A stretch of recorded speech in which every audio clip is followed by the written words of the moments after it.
So hello everyone, कैसे हैं आप सब। स्वागत है आपके प्यारे से YouTube channel learn biology with Yashu में। मैं आपका यशु भैया लेके आ चुका हूं क्लास 9th का लेक्चर नंबर 4, है ना। तो चलिए शुरू करते हैं आज का लेक्चर। लेकिन उससे पहले सबसे पहले आप लोग बताइए, क्या आपने पुराने क्लासेस के रिवीजन कर लिए हैं? कैसी चल रही है आपकी पढ़ाई? आपके स्कूल्स में क्या चल रहे हैं, है ना। अभी अभी आप नए नए क्लासेस में गए हो, अभी तो 1 मंथ कंप्लीट हुए हैं, ठीक है। क्या चीजें आपने पढ़ी हैं, क्या चीजें आपको स्कूल में पढ़ाई जा रही हैं, आपकी पढ़ाई कैसी चल रही है, ठीक है। तो आई होप सबकी पढ़ाई लिखाई एकदम परफेक्ट चल रही होगी। सारे लोग स्टार्टिंग में ही एकदम जोश के साथ पढ़ रहे होंगे। आपका जो एनर्जी लेवल होगा वो एकदम हाई होगा, है ना। और आपको जितनी भी चीजें मैंने पहले पढ़ाई हैं, आपने वो सारी चीजें रिवाइज करके आए होंगे, राइट। हमने पिछले 3 वीडियोस में आप सेल के बारे में एक ओवरव्यू ले चुके हैं कि सेल क्या होता है, सेल की डिस्कवरी किसने दी, फर्स्ट सेल किसने दिया, फर्स्ट लिविंग सेल किसने दिया, न्यूक्लियस की डिस्कवरी किसने की, प्रोटोप्लाज्म क्या होता है, सेल थियरी क्या होती है, फाइनल शेप सेल थियरी का क्या है, सेल थियरी का एक्सेप्शन क्या है, और भी हमने बहुत सारी चीजें पढ़ी हैं। Multi cellular organism, unicellular organism, shape and size of the cell, यहां तक की चीजें हम पिछले 3 वीडियोस में कवर कर चुके हैं। और आज हम पढ़ने वाले हैं अब तक का सबसे मोस्ट और इंटरेस्टिंग चैप्टर, सेल का एक पार्ट है जिसे आप कहते हो सेल मेम्ब्रेन या फिर प्लाज्मा मेम्ब्रेन के बारे में, ठीक है। तो आज मैं आपको पढ़ाऊंगा सेल मेम्ब्रेन या फिर प्लाज्मा मेम्ब्रेन, उसी का ही नाम होता है।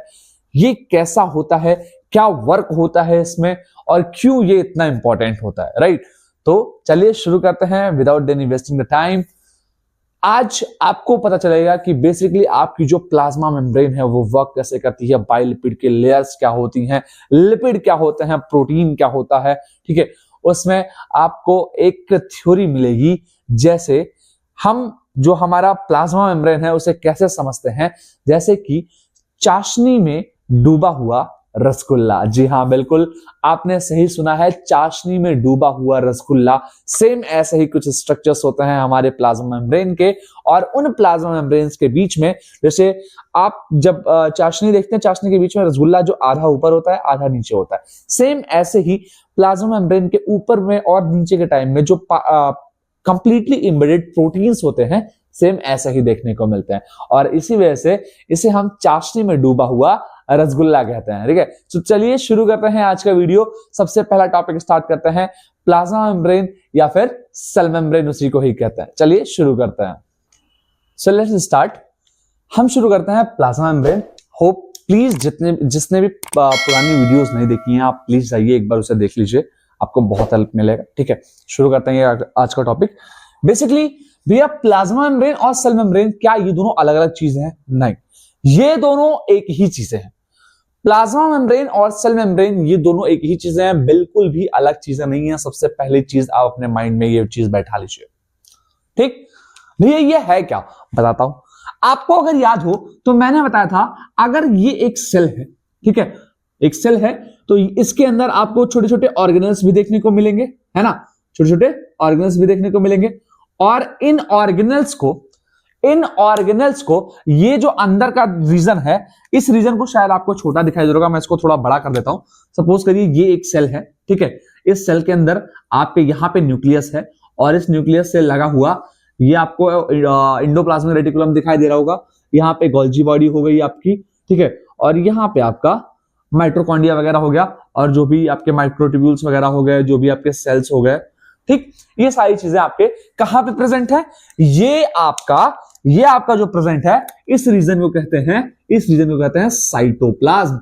इस रीजन को कहते हैं साइटोप्लाज्म, ठीक है। और जो इससे लगा हुआ रीजन है, जो इस सेल के कवरिंग से लगा हुआ जो रीजन है, इस रीजन को क्या कहते हैं भैया? इस रीजन को भैया आपने बताया ही नहीं है। अरे मैंने बताया है भैया, मैंने बताया है, आप लोगों ने ध्यान से पढ़ा नहीं है, आप लोगों ने ध्यान से पढ़ा ही नहीं है ना। इस रीजन को क्या कहते हैं? आप ऐसे समझो, याद करो, मैंने बताया था कि आप एक प्लेट ले लो, ठीक है। एक प्लेट ले लो, उस प्लेट के ऊपर ऑयलिंग कर दो, है ना। तो सेम चीज लिया मैंने, एक प्लेट लिया, उसके ऊपर ये मान लो ऑयलिंग कर दिया। ये क्या बन जाएगा? वो ऑयलिंग क्या बन जाएगा? ये बन जाएगा आपका प्रोटोप्लाज्म। क्या बन जाएगा?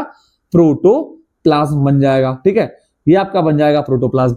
और उस प्रोटोप्लाज्म के अंदर अगर उस ऑयल के ऊपर आप पानी डाल दो, ठीक है, तो वो हो जाएगा आपका साइटोप्लाज्म। यानी कि उस प्रोटोप्लाज्म के ऊपर क्या होता है आपका साइटोप्लाज्म, जिसमें इट कंटेन्स सेल ऑर्गेनल्स। ये क्या करता है, सेल ऑर्गेनल्स को कंटेन करता है।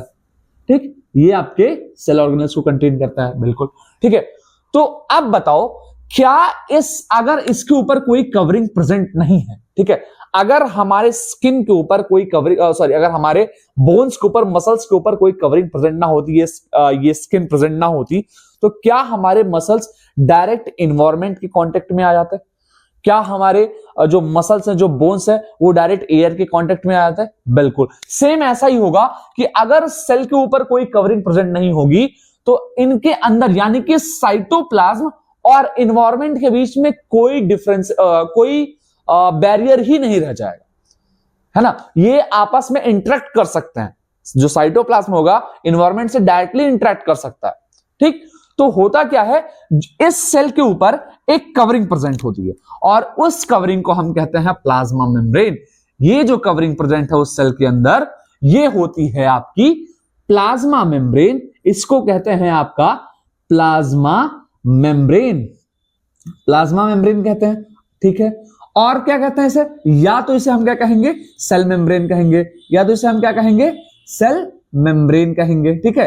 तो ये दोनों एक ही चीज है, हाँ बिल्कुल, ये दोनों एक ही चीज है। आप एक चीज दिमाग में रख लीजिएगा, सेल मेम्ब्रेन और प्लाज्मा मेम्ब्रेन दोनों एक ही चीज है। यानी कि भैया आप कहना चाह रहे हो कि ये प्लाज्मा मेम्ब्रेन और ये सेल मेम्ब्रेन, चाहे आप प्लाज्मा मेम्ब्रेन कहिए चाहे सेल मेम्ब्रेन कहिए, ये क्या करता है, ये साइटोप्लाज्म को एक्सटर्नल इन्वायरमेंट से सेपरेट करता है। बिल्कुल सही कहा। क्या कहा मैंने कि ये plasma membrane separates separates cytoplasm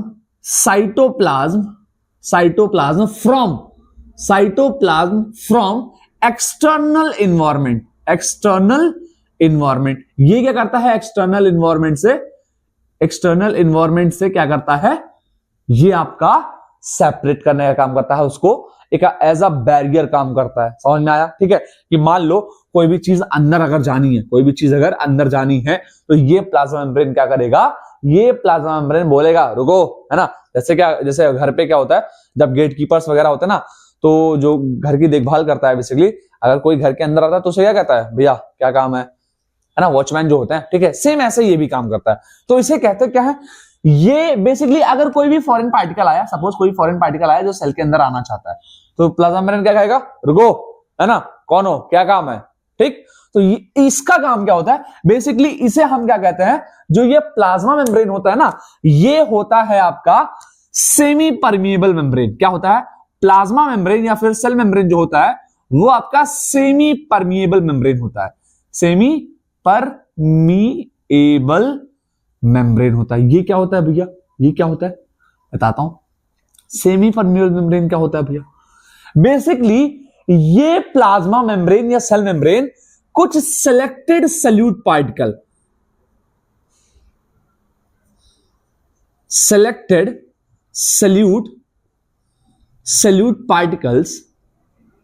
कुछ सिलेक्टेड सल्यूट पार्टिकल्स को सिर्फ एंट्री देता है, सिलेक्टेड सल्यूट पार्टिकल्स को ही सिर्फ एंट्री देता है, बाकी किसी भी चीज के लिए ये एंट्री नहीं देता है। अब जिस चीज की बॉडी को जरूरत होगी वो सिलेक्टेड पार्टिकल्स आपके बॉडी के अंदर या फिर प्लाज्मा मेम्ब्रेन के थ्रू अंदर जाएंगे, ठीक है। इस वजह से इसे हम सेमी परमिएबल मेम्ब्रेन कहते हैं। हाँ ठीक है, ये समझ में आ गया भैया, ठीक। तो अगर आपसे क्वेश्चन अराइज होता है कि why plasma membrane called selective permeable membrane, लिख लेता हूं उसको, ठीक है। क्वेश्चन अराइज करते हैं कि why plasma membrane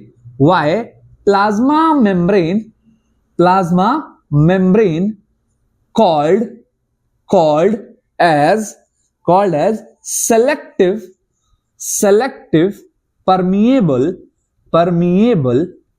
selective permeable भी थोड़ा सही बना देता हूं, permeable membrane. Why plasma membrane is called selective permeable membrane? Because क्या कहोगे आप, because it allows it allows some selected solute particles entry to the cell. मतलब ये क्या करता है, कुछ सेलेक्टेड सॉल्यूट पार्टिकल्स को ही सेल के अंदर एंट्री करने का काम करता है। ठीक, अच्छा नेक्स्ट, अब दूसरा क्या बताया, ये क्या करता है, ये साइटोप्लाज्म को एक्सटर्नल एनवायरनमेंट से सेपरेट करने का काम करता है। समझ में आया? ठीक, अच्छा बेसिकली ये आपका फ्लेक्सिबल होता है ना, ये आपका फ्लेक्सिबल होता है। ठीक, और कुछ ऑर्गेनिक मॉलिक्यूल से मिलकर के बनता है। ऑर्गेनिक मॉलिक्यूल्स, एक मिनट, ऑर्गेनिक मॉलिक्यूल से मिलकर के बनता है, जिसे हम कहते हैं लिपिड। क्या कहते हैं? लिपिड। ठीक है, और उसके साथ में आपके प्रोटीन्स होते हैं। ठीक है, लिपिड एंड प्रोटीन से मिलकर के ये बनता है। लिपिड और लिपिड की बेसिकली बाइलेयर्स होती है, और प्रोटीन के बड़े बड़े टुकड़े, जैसे चाशनी के बीचों बीच में आपके जो रसगुल्ले होते हैं, वो काले वाले बड़े वाले जो रसगुल्ले होते हैं ना, ऐसे वो बड़े बड़े ऐसे लगे हुए हों, उस टाइप में आपका ये प्लाज्मा मेम्ब्रेन जो होता है वो दिखाई देता है। अर्लियर पहले हमें बताया गया था कि जो प्लाज्मा मेम्ब्रेन है वो सैंडविच की तरह होती है। सैंडविच मतलब हमने क्या किया, ब्रेड का टुकड़ा लिया, उसके ऊपर हमने आलू रखे, टमाटर रखे, सब कुछ रख करके ऊपर से एक और ब्रेड रख दिया। ठीक, बट ये उस टाइम पे हमको जब बताया गया तो हमने उस टाइम पे एक्सेप्ट किया, बट बाद में जब इसकी डिस्कवरी हुई तो एक साइंटिस्ट आते हैं, बेसिकली दो साइंटिस्ट थे, सिंगर एंड निकोलसन्स। सिंगर एंड निकोलसन्स ने बताया कि नहीं भैया, ये हमारा सैंडविच मॉडल नहीं है, ये सैंडविच नहीं है, ये आपकी लिपिड की बाइलेयर है, और इनके बीच में बड़े बड़े प्रोटीन के टुकड़े लगे हुए हैं, जैसे कि चाशनी के अंदर आपके रसगुल्ले तैर रहे हो, है ना। चलिए, तो अभी इसमें क्या बताया मैंने, आपका जो प्लाज्मा मेम्ब्रेन होता है या सेल मेम्ब्रेन होता है, ये साइटोप्लाज्म को एक्सटर्नल एनवायरनमेंट से सेपरेट करता है।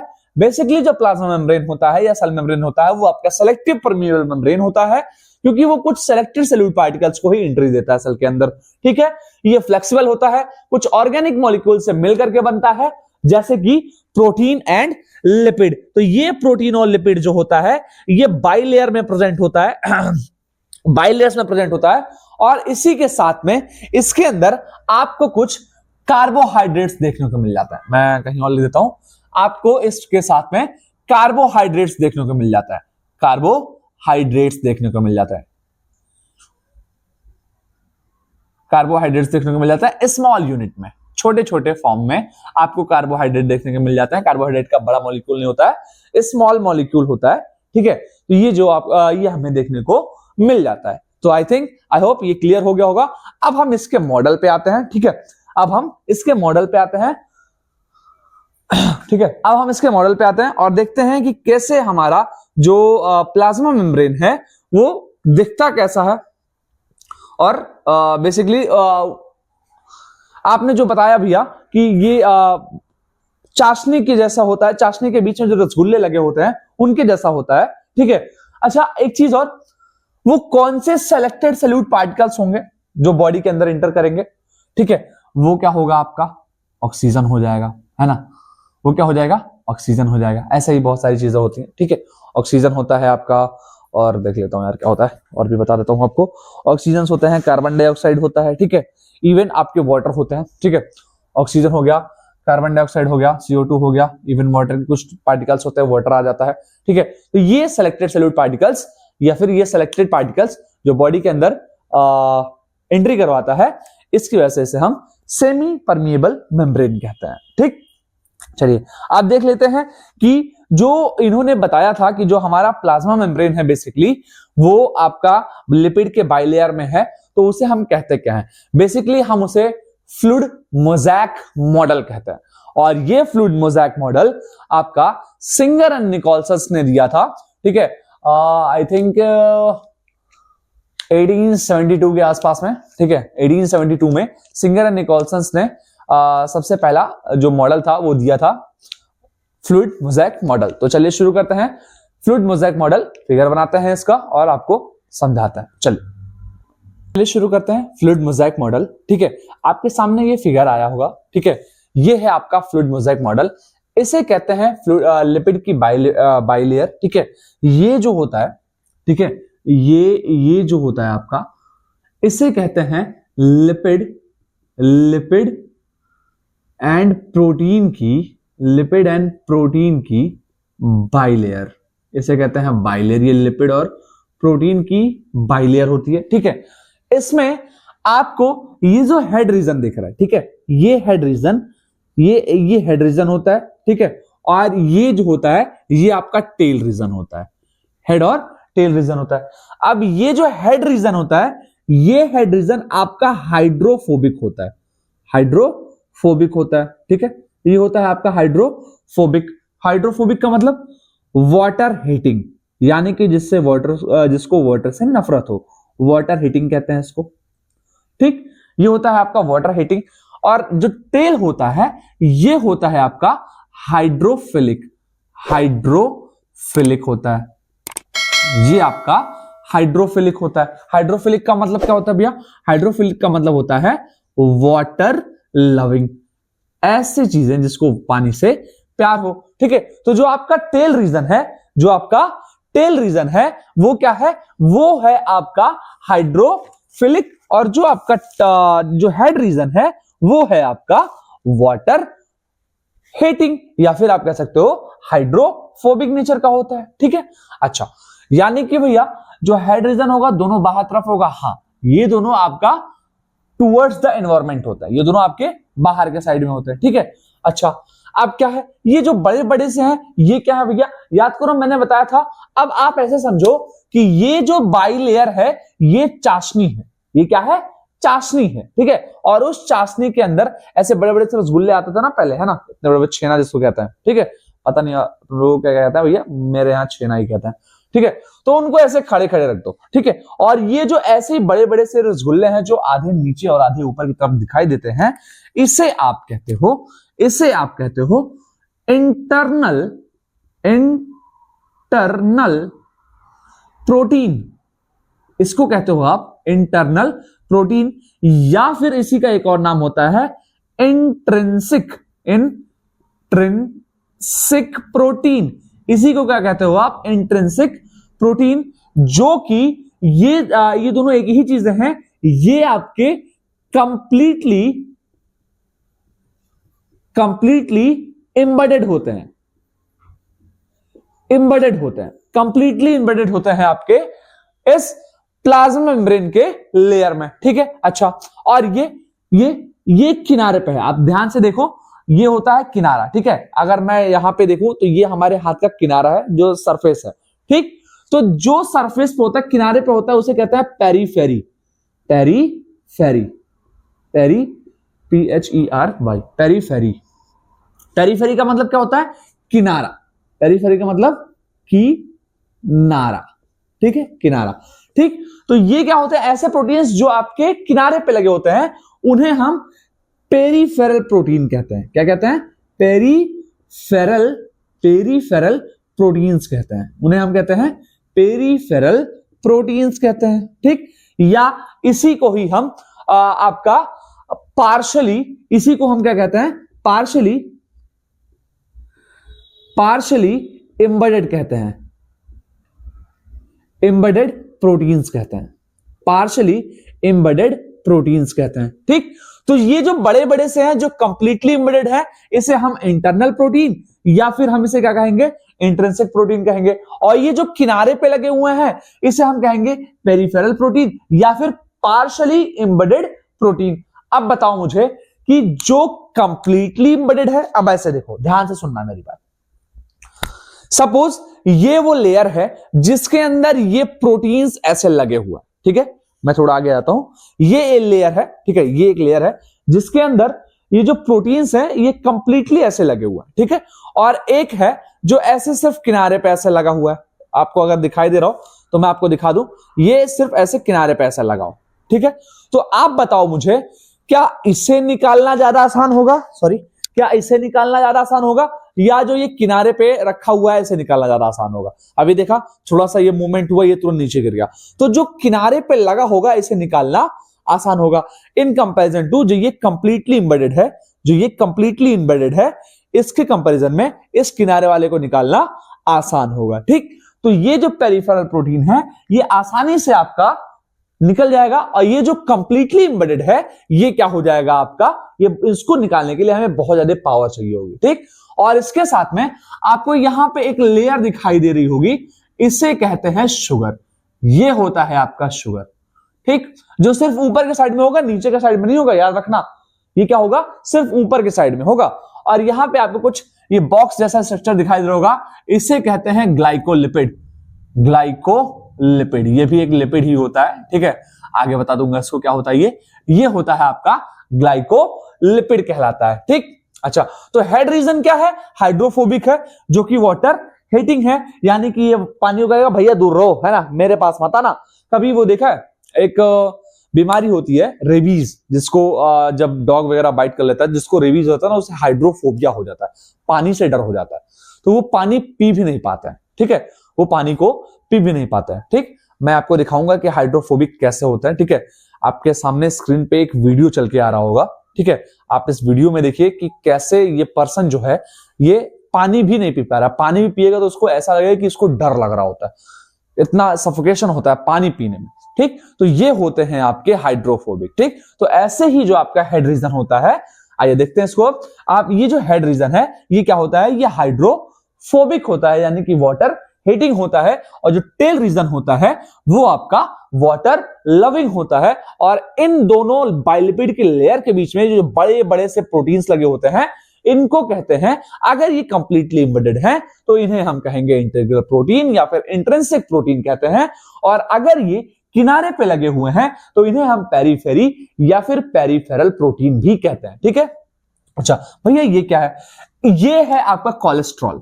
ये है आपका कोलेस्ट्रॉल, ये होता है आपका कोलेस्ट्रॉल, TROL, ये होता है आपका कोलेस्ट्रॉल। ये भी आपके क्या होते हैं, पार्शियली एम्बेडेड होते हैं। ठीक है, ये भी कंप्लीटली नहीं होता है, ये भी पार्शियली एम्बेडेड होता है। क्लियर? ठीक है, अच्छा ये सब तो हो गया, बट भैया ये बताया किसने था? बेसिकली इस मॉडल को एक्सप्लेन किया था, कहां बताऊं यहां बताऊं। इस मॉडल को जो एक्सप्लेन किया था उनका नाम था सिंगर एंड निकोलसंस। सिंगर एंड निकोलसंस ने इन 1872 1872 में, मैं देख लेता हूं एक बार कब दिया था भाई, कब दिया था, बुक है, हाँ सही है बिल्कुल, 1972 में, सॉरी। सिंगर एंड निकोलसंस ने इसे 1972 में डिस्कवर किया था। ठीक, जिसका जो उन्होंने नाम दिया वो दिया फ्लूइड मोज़ेक मॉडल। ठीक, और यही है आपका fluid mosaic model. So I hope ये मॉडल आपको क्लियर हुआ होगा। ठीक है, किसने दिया? सिंगर एंड निकोलसंस ने। कब दिया? 1972 में। 1972 में कि लिपिड की जो बाइलेयर होती है ऐसे, ठीक है, लिपिड की ऐसे बाइलेयर होती है और इसके बीच में, मैं इसको ऐसे टिल करता हूं, इसके बीच में ऐसे बड़े बड़े जो प्रोटीन्स लगे होते हैं उन्हें आप क्या कहोगे? इंटीग्रल या फिर इंट्रिंसिक प्रोटीन। और जो किनारे पे लगे होते हैं उन्हें आप कहोगे पेरिफेरल प्रोटीन। ठीक है, और उसके बाद में जो ये हेड रीजन है ऊपर का, ये होता है आपका हाइड्रोफोबिक, यानी कि इसको पानी से डर लगता है, ये वाटर हीटिंग होता है। और अंदर का जो रीजन है, टेल रीजन जो है, वो होता है आपका हाइड्रोफिलिक, यानी कि वाटर लविंग। क्लियर है इतना? चलिए आगे देखते हैं। तो बेसिकली ये आपका फ्लूइड मोज़ेक मॉडल ही आपका प्लाज्मा मेम्ब्रेन है। तो इसके अगर हम फंक्शंस लिखना चाहें, ठीक है, अगर हम इसके फंक्शंस लिखना चाहें तो क्या लिख सकते हैं? फंक्शंस क्या हो जाएंगे हमारे? Functions basically it permits the entry, it permits ENTRY, it permits the entry and exit of materials from cell to the environment,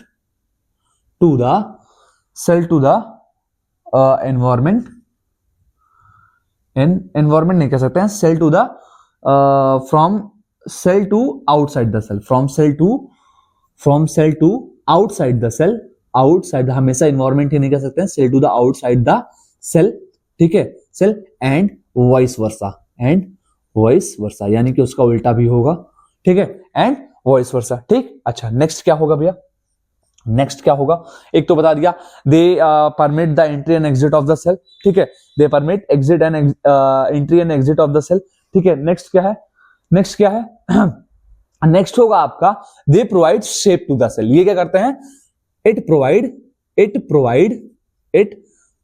ये क्या करते हैं, it provide shape to the cell, ये क्या करते हैं, सेल्स को शेप प्रोवाइड करते हैं। अच्छा, समझ में आ गया भैया। आपने एक चीज नहीं बताया, ये जो लिपिड है और ये जो प्रोटीन है, ये बनता कहां से, ये कौन बनाता है ना, हमारे सेल्स के अंदर ऐसी कौन सी चीज है जो लिपिड और ये प्रोटीन का सिंथेसिस कर रहा है, ठीक है, बता देते हैं। इस लिपिड का आपको याद होगा, जब मैंने फिगर बनाया था सेल का, उसमें मैंने आपको एक ऑर्गेनल का नाम बताया था जिसका नाम था ईआर। ईआर का मतलब क्या था, एंडोप्लाज्मिक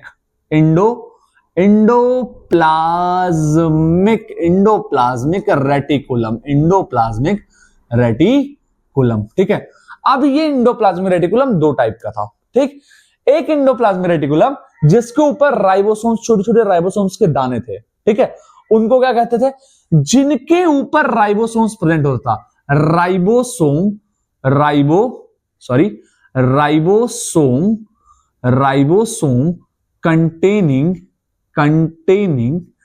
containing ER, राइबोसोम जिनके ऊपर होता था उसे कहते थे रफ ER, यानी कि रफ एंडोप्लाज्मिक रेटिकुलम। और जिनके ऊपर राइबोसोम होता था वो क्या सिक्रीट करते थे, प्रोटीन, वो सिंथेसाइज क्या करते थे, वो क्या बनाते थे, प्रोटीन बनाते थे। अच्छा, और जिनके ऊपर राइबोसोम एब्सेंट था,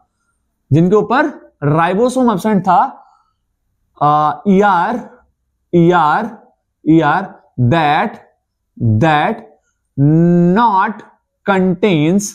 that not contains राइबोसोम, उन्हें क्या कहते थे, कॉल्ड स्मूथ ER, उन्हें क्या कहते थे, स्मूथ ER कहते थे। और यही smooth endoplasmic reticulum, smooth ER जो होता था, एंडोप्लाज्मिक रेटिकुलम, ये लिपिड बनाता था। और रफ ER जो था, ये जो रफ ER था, ये आपका प्रोटीन बनाता था। समझ में आया, ठीक। तो लिपिड का फॉर्मेशन कौन करेगा, स्मूथ एंडोप्लाज्मिक रेटिकुलम, और रफ का कौन करेगा, प्रोटीन में कौन करेगा, रफ एंडोप्लाज्मिक रेटिकुलम। क्लियर है इतना, चलिए शुरू करते हैं। तो अब बात करते हैं मोड ऑफ ट्रांसपोर्ट की, कि कैसे जो चीजें हैं वो सेल के अंदर जाएंगी, कैसे कोई चीज सेल से बाहर आएगी। तो इसके लिए हमें पढ़ना है मोड ऑफ ट्रांसपोर्ट। तो चलिए शुरू करते हैं मोड ऑफ ट्रांसपोर्ट के बारे में। वो कौन कौन से मोड है जिससे ट्रांसपोर्टेशन में हेल्प मिलती है, या ट्रांसपोर्टेशन चीजों का होता है, किसी भी पार्टिकल का, किसी भी मॉलिक्यूल का, ठीक है। तो सबसे पहले आपको एक थोड़ा छोटा सा एग्जांपल देता हूं मैं। जो पानी की टंकी होती है वो सबके घर पे होती है ना, पानी की जो टंकी होती है वो लगभग सबके घर पे होती है, ठीक है। अब समझिएगा, जब उस पानी की टंकी में हमें नीचे से, यानी कि जमीन के अंदर से पानी को खींच करके ऊपर टंकी में चढ़ाना होता है, तो क्या ऐसा होता है कि आप पाइप को नीचे से लगा देते हो और उसके बाद पाइप अपने आप, पाइप में से जो पानी होता है वो ऊपर चढ़ जाता है? क्या ऐसा होता है कि अपने टंकी से पाइप जोड़ दिया, फिर उसको जो जमीन में लगा दिया, अपने आप पानी जो होगा वो नीचे से ऐसे ऊपर चढ़ता चला जाएगा? क्या ऐसा पॉसिबल है? बिल्कुल नहीं, है ना। हम क्या करते हैं, उसके लिए हमें एक इंस्ट्रूमेंट की जरूरत होती है जिसे हम कहते हैं मोटर, है ना, या फिर उसको समरसेबल कहते हैं, ठीक। तो नीचे से पानी खींच करके लाने के लिए हमें समरसेबल का यूज करना पड़ता है, जब कहीं से हमें पानी को, जब किसी ऐसा प्रोसेस जिसमें हमें एनर्जी की रिक्वायरमेंट हो, पानी खींचनी पड़ रही हो, ठीक है। एक तो वो हो गया जहां से आपको एनर्जी की रिक्वायरमेंट है, पानी को खींच करके आप ऊपर ला रहे हो, फिर टंकी में आप फिल कर रहे हो। दूसरा, सेम वही टंकी का पानी आपको जब नीचे जरूरत होती है तो आप टैप ओपन करते हो, डायरेक्टली वो पानी आपका नीचे चलाता है। तो क्या आपको वहां पे समरसेबल की जरूरत पड़ती है? जब पानी को आप ऊपर से नीचे लेके आ रहे हो तो क्या आपको वहां पे समरसेबल की जरूरत है? क्या किसी भी प्रकार की मोटर की जरूरत है? नहीं, हमने टैप खोला, पानी ऊपर से नीचे। क्या यहाँ पे एनर्जी की रिक्वायरमेंट है? नहीं, यानी कि हमें ट्रांसपोर्टेशन के लिए या फिर मोड ऑफ ट्रांसपोर्ट के लिए दो चीजों की रिक्वायरमेंट है ना। एक ऐसा प्रोसेस जिसमें आपको एनर्जी की रिक्वायरमेंट नहीं होगी, और एक ऐसा प्रोसेस जिसमें आपको एनर्जी की रिक्वायरमेंट होगी। ठीक है, तो सबसे पहले शुरू करते हैं आपका पहला प्रोसेस, वो क्या है? वो है आपका पैसिव ट्रांसपोर्ट। वो क्या होता है आपका? Passive transport. पैसिव ट्रांसपोर्ट क्या होता है? पैसिव ट्रांसपोर्ट ये क्या होता है? ठीक है, और दूसरा है आपका active transport. Active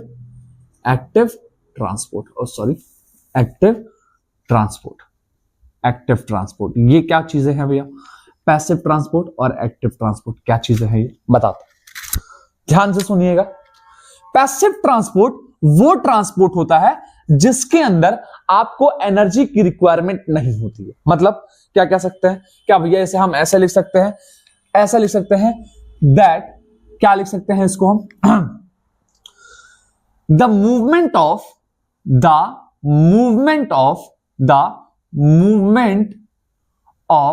substance from its higher concentration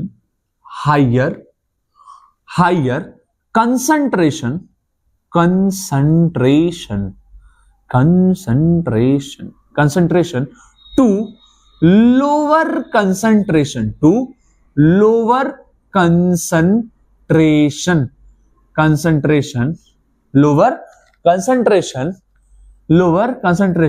lower concentration across cell membrane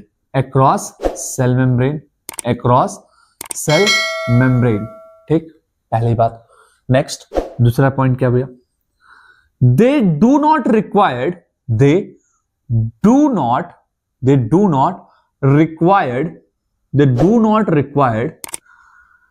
energy.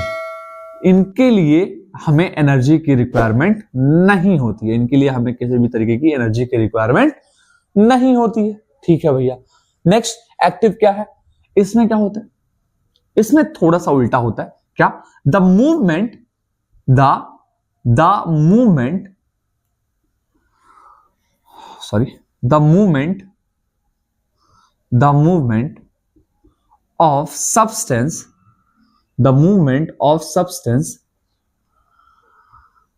of substance from its, ध्यान से देखिएगा, from its lower concentration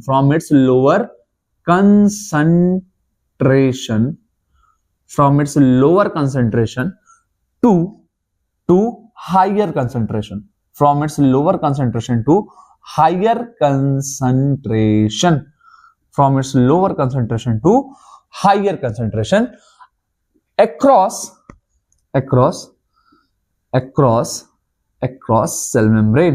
across cell membrane के द्वारा ही ये सारी चीजें हो रही हैं। ठीक, अच्छा नेक्स्ट क्या है भैया इसमें? it required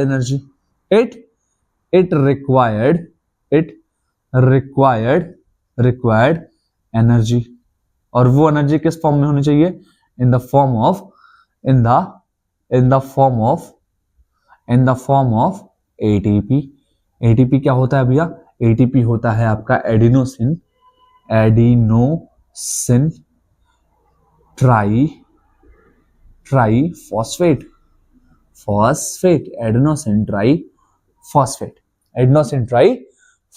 ठीक, तो ऐसा मोड ऑफ ट्रांसपोर्ट जिसमें जो सब्सटेंस है वो अपने हायर कंसंट्रेशन से लोअर कंसंट्रेशन की तरफ आ रहा है, जिसमें हमें एनर्जी की रिक्वायरमेंट नहीं होती है।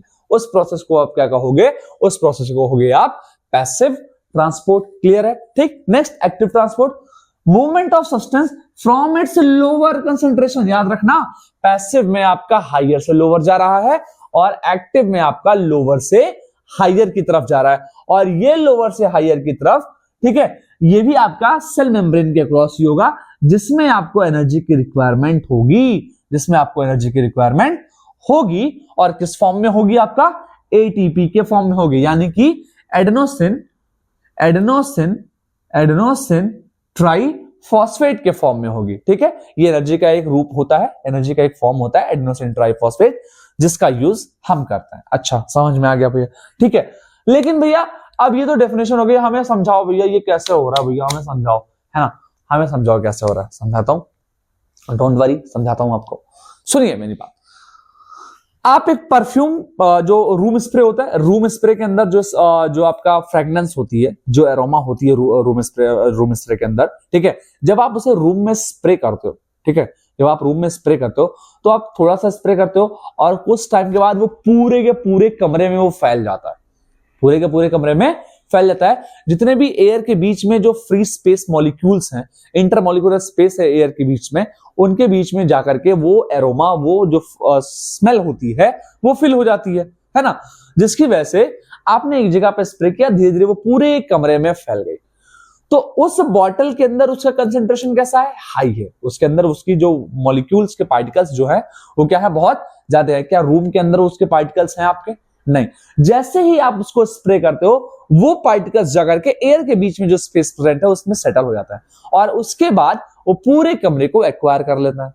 तो हुआ ना ये इसके हायर कंसेंट्रेशन से लोअर कंसेंट्रेशन की तरफ। ठीक, बॉटल में था, उसका हायर कंसेंट्रेशन है, स्प्रे किया, वो लोअर कंसेंट्रेशन में आया और फैल गया।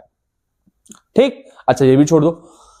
जॉस स्टिक जलाते हो आप, अगरबत्ती तो जानते होगे ना, अगरबत्ती को जलाया, एक किनारे रख दिया, वो धीरे धीरे करके पूरे कमरे में फैल जाता है। कैसे? उसका जो एरोमा है, उसका जो स्मेल है, वो क्या करता है? वो भी क्या करता है? वो एयर के बीच में जो स्पेस है, इंटरमॉलिक्यूलर जो स्पेस है दो एयर्स के बीच में, ठीक है, उनके बीच में जो एयर्स के बीच में जो स्पेस प्रेजेंट है, उनमें जाकर के वो सेटल हो जाता है और उसके बाद पूरे कमरे में वो फैल जाता है। ठीक, तो वो भी तो अपने हायर कंसेंट्रेशन से लोअर कंसेंट्रेशन की तरफ गया। क्लियर है? ठीक है, अच्छा भैया समझ में आ गया। बट अब एक चीज हमें और पढ़नी है इसके लिए, क्या? ये पैसिव ट्रांसपोर्ट आपके दो टाइप के होता है और ये एक्टिव ट्रांसपोर्ट भी आपके दो टाइप के होता है। भैया अभी तक तो आपने बताया ही नहीं ये चीजें, अब बता रहा हूं ना, अब पढ़ ले, अब बता रहा हूं। ठीक है, तो याद रखना, इसको भूलना मत। Passive transport the movement of substance from its higher concentration to the lower concentration across the cell membrane. It do not require the energy. इसमें किसी भी प्रकार की एनर्जी की जरूरत नहीं होती है। आइए इसके टाइप्स देखते हैं। एक्टिव ट्रांसपोर्ट को हम नेक्स्ट देखेंगे। चलिए शुरू करते हैं। तो सबसे पहले बात कर लेते हैं कि ये आपका पैसिव ट्रांसपोर्ट कितने टाइप का होता है और किसके बेसिस पे इसको हम डिवाइड करते हैं। मेनली ये क्या करता है, पार्टिकल्स के या फिर सब्सटेंस के मूवमेंट के बेसिस पे हम इसको दो टाइप में डिवाइड करते हैं। सबसे पहला है देयर आर टू टाइप्स। सबसे पहला है आपका डिफ्यूजन। डिफ्यूजन क्या होता है? ठीक है, डिफ्यूजन क्या होता है? इसमें क्या होता है, लिखिए, देखिएगा, movement of substance, movement of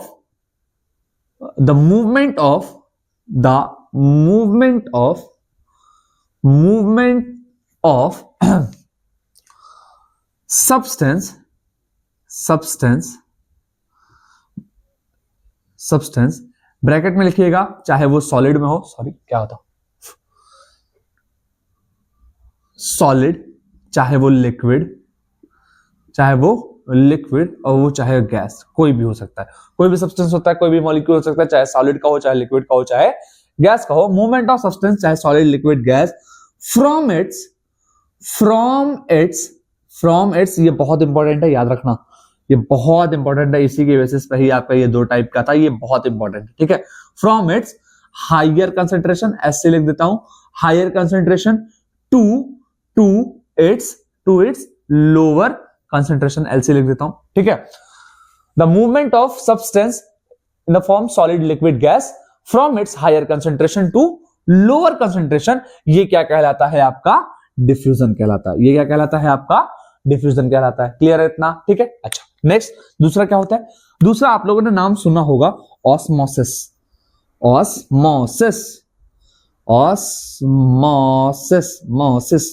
है ना, मोसिस है।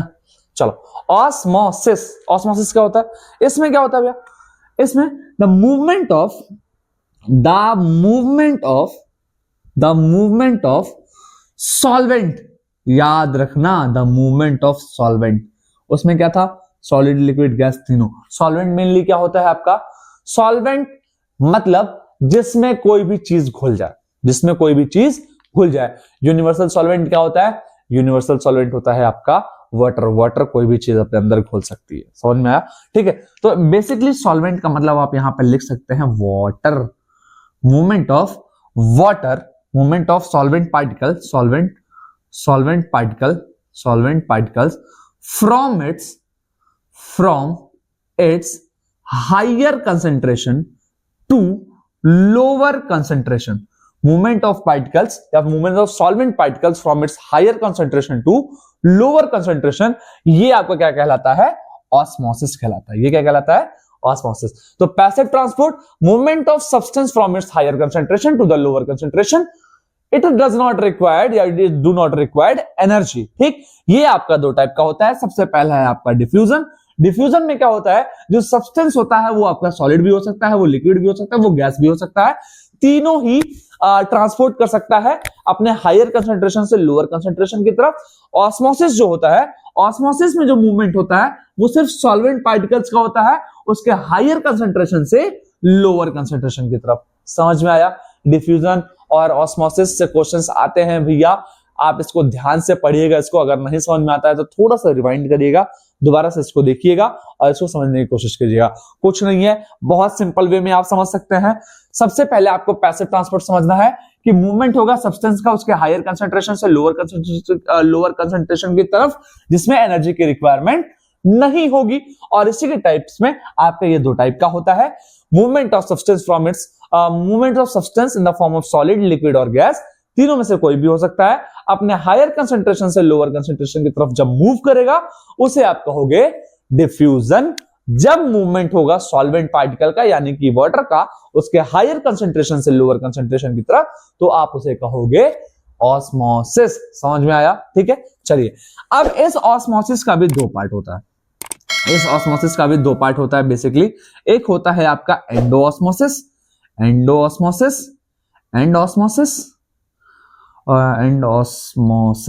मोसिस, और दूसरा होता है एक्सोऑस्मोसिस, ऑस्मोसिस। एंडो और एक्सो क्या होता है? ध्यान से समझ रहा हूं।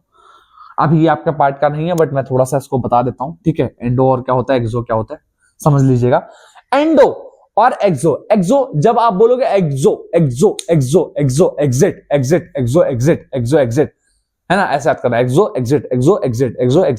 मतलब जब भी आपका सेल से वाटर बाहर जाएगा, ध्यान से सुनना, एक्सो का मतलब, मैं इसको थोड़ा साफ लिख देता हूं, एक्सोऑस्मोसिस क्या होता है? एक्सो का मतलब एग्जिट। तो एक्सो की बात कर रहा था, एक्सो का मतलब एग्जिट का मतलब जहां से कोई चीज बाहर जाए। ठीक, तो एक्सो का मतलब एग्जिट। ठीक है, एक्सो का मतलब एग्जिट हो गया। अच्छा, एक्सो का मतलब एग्जिट मतलब withdrawal of water from the cell. Cell से वाटर का बाहर जाना, आपको क्या कहलाता है? एक्सोऑस्मोसिस कहलाता है। ठीक है, अच्छा समझ में आ गया सर? यानी कि समझ में आ गया भैया? यानी कि क्या है कि विड्रॉल, जब भी सेल से बाहर पानी जाएगा, जब भी सेल से, सपोज करो मैं एक सेल बना लेता हूं, यहां पे मैं एक सेल बना लिया। ठीक है, ये एक सेल है। ठीक, अब ये एक सेल है, यानी कि अगर मैं इसे एक कंटेनर के अंदर रखता हूं, एक कंटेनर के अंदर रखता हूं, ठीक है, और यहां पे मान लो पानी नहीं, यहां पे मैंने पानी है ही नहीं, पानी की मात्रा जो है वो या फिर बहुत कम है या फिर है ही नहीं। ठीक है, और सेल के अंदर यानी कि यहां पे क्या है, सॉल्वेंट जो है, यहां पे आपका जो सॉल्वेंट है वो एब्सेंट है। क्या है? एब्सेंट मान लेता हूं। ठीक है, सॉल्वेंट एब्सेंट है या फिर पानी नहीं है। ठीक, और सेल के अंदर जो आपका सॉल्वेंट है, वो क्या है? वो आपका हाई है। ठीक है, सेल के अंदर जो सॉल्वेंट है वो क्या है? आपका हाई है। तो पानी कहां मूव करेगा? अंदर से बाहर की तरफ। पानी कहां मूव करेगा? अंदर से। भाई यहां पे वाटर फिल ज्यादा है, यहां पे पानी बहुत ज्यादा है। मैंने क्या बोला? Withdrawal of water from the cell, cell से पानी का बाहर जाना। तो यहां पे आप ध्यान से देखिएगा कि जो पानी है वो सेल से कहां निकल रहा है? बाहर की तरफ। वो सेल से कहां निकल रहा है? बाहर की तरफ। सेल से कहां निकल रहा है? बाहर की तरफ। तो जैसे ही पानी इस सेल से बाहर निकलेगा, ये पानी सेल से बाहर निकलेगा, ये क्या होगा, श्रिंक हो जाएगा। ये क्या होगा, सिकुड़ जाएगा, श्रिंक हो जाएगा। ठीक, अच्छा, तो इस प्रोसेस को आप क्या कहोगे, एंडोऑस्मोसिस। इस प्रोसेस को क्या कहोगे, एंडोऑस्मोसिस। और यही चीज आपको किसमें पढ़नी पड़ती है, यही चीज आपको हाइपरटोनिक सॉल्यूशन में पढ़ने को मिलता है। हाइपरटोनिक सॉल्यूशन में देखने को मिलता है, आगे आएगा, अभी बताऊंगा टाइप ऑफ सॉल्यूशन के अंदर हाइपरटोनिक सॉल्यूशन। ठीक है, क्या होता है उसमें, सेल जो होता है, ठीक है, वो श्रिंक कर जाता है। क्यों करता है, क्योंकि सेल के अंदर जो वाटर प्रेजेंट है वो सेल से बाहर चला जाता है। ठीक है, अभी समझाऊंगा उसको। ठीक, अच्छा, एंडो का क्या मतलब होता है, एंडो का क्या मतलब भैया, एंडो का मतलब होता है एंट्री ऑफ वाटर। एंडो का मतलब होता है entry of water in the cell, entry of water into the cell, entry of water into the cell. Cell के अंदर पानी का मूवमेंट होना, अंदर की तरफ, सेल के अंदर पानी के अंदर आना, क्या कहलाता है, एंडो। एक आप याद रखेंगे, एक्सो एग्जिट, एक्सो एग्जिट। एक्सो का मतलब ऐसा प्रोसेस जिसमें पानी सेल से बाहर जाए, वो क्या हो जाएगा, एक्सो हो जाएगा। ठीक, और ऐसा प्रोसेस जिसमें वाटर सेल के अंदर आए, उसे आप क्या कहोगे, एंडो। उसे क्या कहोगे आप, एंडोऑस्मोसिस। ठीक, अच्छा, अब सेम सिचुएशन में फिर से रीज करता हूं कि सपोज करो मैंने एक छोटा सा कंटेनर ले लिया और इस कंटेनर के अंदर मैंने एक छोटा सा सेल डाल दिया। ठीक, अब सोचो, मैं बोलता हूं कि बाहर जो है वो वाटर ज्यादा है, यानी कि सोल्यूशन का जो कंसंट्रेशन है वो क्या है आपका, सोल्यूशन का जो कंसंट्रेशन है वो क्या है आपका, लेस है। वो क्या है आपका, लेस है। ठीक है, यानी कि जो वाटर होगा, वाटर जो होगा, सॉल्वेंट जो होगा वो क्या होगा, सॉल्वेंट जो होगा वो क्या होगा, हाई होगा। सॉल्वेंट जो होगा वो हाई होगा। अभी आगे बताऊंगा, जब टाइप ऑफ सॉल्यूशन पढ़ेंगे तो उसमें आपको समझ में आएगा मैं क्या कह रहा हूं। ठीक है, जो सॉल्वेंट होगा, वाटर अमाउंट होगा, वो क्या होगा आपका, हाई होगा सॉल्यूशन के अंदर। याद रखिएगा, सेल के अंदर नहीं, सेल के अंदर नहीं, सॉल्यूशन के अंदर जो पानी होगा वो क्या होगा, ज्यादा होगा। और सेल के अंदर, इनसाइड द सेल जो होगा, सेल के अंदर जो पानी होगा, वाटर जो होगा, उसका जो अमाउंट होगा वो क्या होगा, कम होगा। वाटर का अमाउंट कम होगा, तो अब पानी कहां मूव करेगा, जहां पे कम है, ज्यादा से कम की तरफ, तो पानी बाहर ज्यादा है और मूव कहां करेगा, अंदर की तरफ। तो यही तो हुआ एंट्री ऑफ सेल।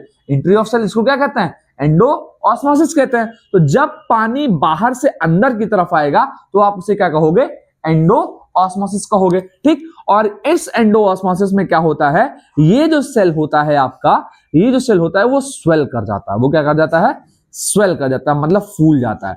क्यों, क्योंकि इसमें क्या फिल हो जाता है, वाटर फिल हो जाता है। समझ में आया।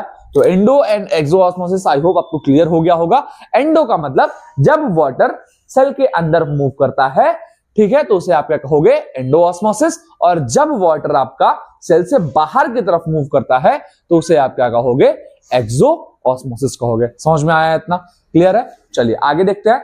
अब बात कर लेते हैं आपके सेकेंड फेज की। ये था आपका पैसिव ट्रांसपोर्ट। अब हम बात करेंगे आपके एक्टिव ट्रांसपोर्ट की। ठीक है, चलिए देखते हैं अब एक्टिव ट्रांसपोर्ट के बारे में। मैंने आपको कल भी इसके बारे में बताया था। ठीक है, आज मुझे ये लेक्चर एक्चुअली में 2 पार्ट में करके रिकॉर्ड करना पड़ रहा है, क्योंकि जो मेरा माइक था वो डाउन हो गया था, इस वजह से। ठीक है, तो एक्टिव ट्रांसपोर्ट में मैंने क्या बताया था आपको, एक्टिव ट्रांसपोर्ट में मैंने बताया था movement of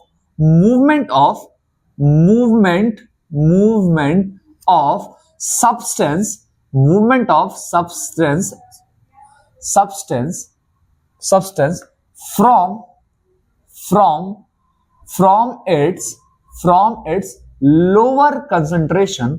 from its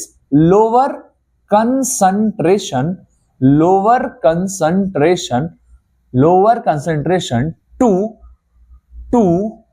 higher concentration।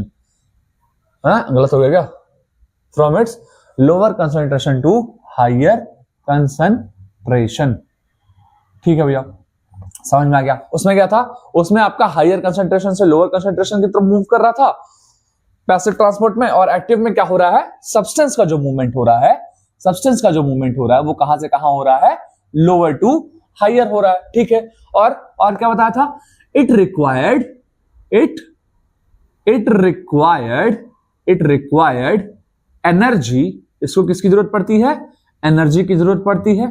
ठीक है, और वो एनर्जी किस फॉर्म में मिलती है, इन द फॉर्म ऑफ एटीपी। इसके फॉर्म में, एटीपी के फॉर्म में मिलता है। ठीक है, एडेनोसिन ट्राइफॉस्फेट के फॉर्म में मिलती है। ठीक है, अच्छा बेसिकली ये जो आपका एक्टिव ट्रांसपोर्ट होता है, मैंने आपको बताया था कि जब हमें नीचे से पानी ऊपर खींचना होता है, टंकी में चढ़ाना होता है, तो हमें किसकी जरूरत पड़ती है? मोटर की जरूरत पड़ती है ना। तो हमें किसकी जरूरत पड़ती है? मोटर की जरूरत पड़ती है। भाई ऐसा तो है नहीं पाइप जमीन में लगा दिया, वो पानी खींच करके ऊपर चढ़ा रहे खुद से ही, उसके लिए हमारा सबमर्सिबल या फिर मोटर की जरूरत पड़ती है। ठीक, बट क्या ऊपर से नीचे लाने के लिए भी जरूरत पड़ती है? नहीं, हमने तो टैप ओपन किया, पानी नीचे आ जाता है, तो वो है आपका पैसिव ट्रांसपोर्ट, ऐसा समझिए आप उसको। और जिस चीज को करने के लिए आपको एनर्जी की रिक्वायरमेंट पड़े, वो क्या हो जाएगा? आपका एक्टिव ट्रांसपोर्ट हो जाएगा आपका। ठीक, तो ये एक्टिव ट्रांसपोर्ट भी मेनली आपका दो पार्ट में डिवाइड होता है। ठीक है, ये एक्टिव ट्रांसपोर्ट जो होता है वो आपका दो टाइप का होता है। ये they are of two types, they are of two types, ये दो टाइप के होते हैं। ठीक है, ये दो टाइप के होते हैं। कौन कौन से होते हैं बताता हूं, कौन कौन से होते हैं। सबसे पहला है आपका endocytosis.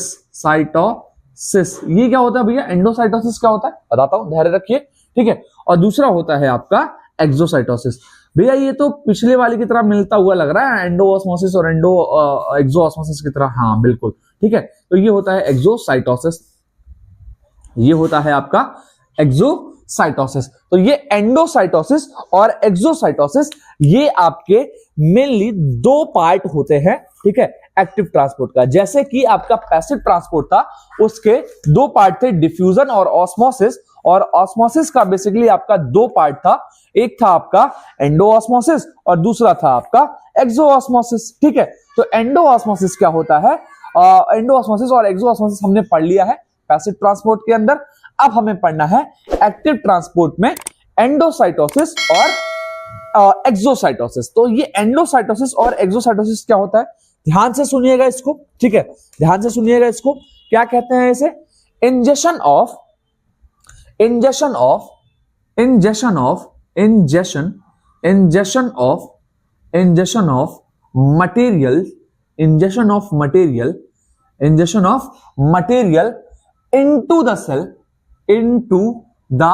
cell, injection of material into the cell। मैं एक बार देख लेता हूं जिससे एकदम परफेक्ट हो जाए। Injection of material into the cell through, injection of material into the cell through the plasma membrane, through the plasma membrane, या फिर इसी को हम क्या कहते हैं? प्लाज्मा मेम्ब्रेन, प्लाज्मा, या फिर इसी को हम कहते हैं cell membrane into the cell through plasma or cell membrane called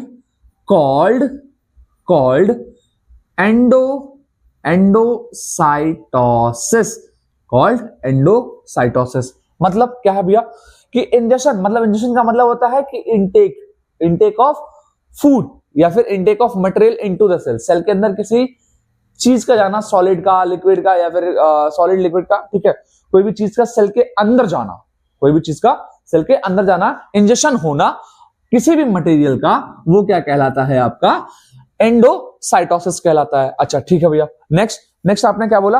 next है आपका एक्सोसाइटोसिस। एक्सोसाइटोसिस क्या होता है बेसिकली? एक्सोसाइटोसिस क्या होता है? Removal of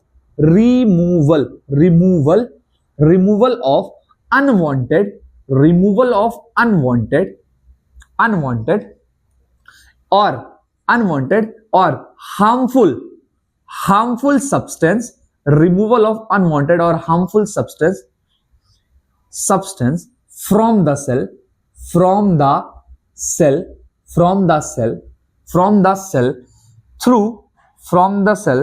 through plasma membrane को मैं PM लिखता हूं, और cell membrane are called exocytosis, और कॉल्ड एक्सोसाइटोसिस। अच्छा, तो एंडोसाइटोसिस क्या था भैया?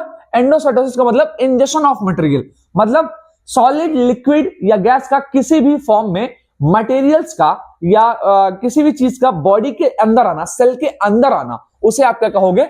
एंडोसाइटोसिस कहोगे। ठीक है, और बॉडी से अनवांटेड चीजें या फिर हार्मफुल चीजों का रिमूव होना, बाहर निकलना, आपको क्या कहलाता है? एक्सोसाइटोसिस। छोटा सा एग्जांपल देता हूं आपको। सपोज आपने क्या किया?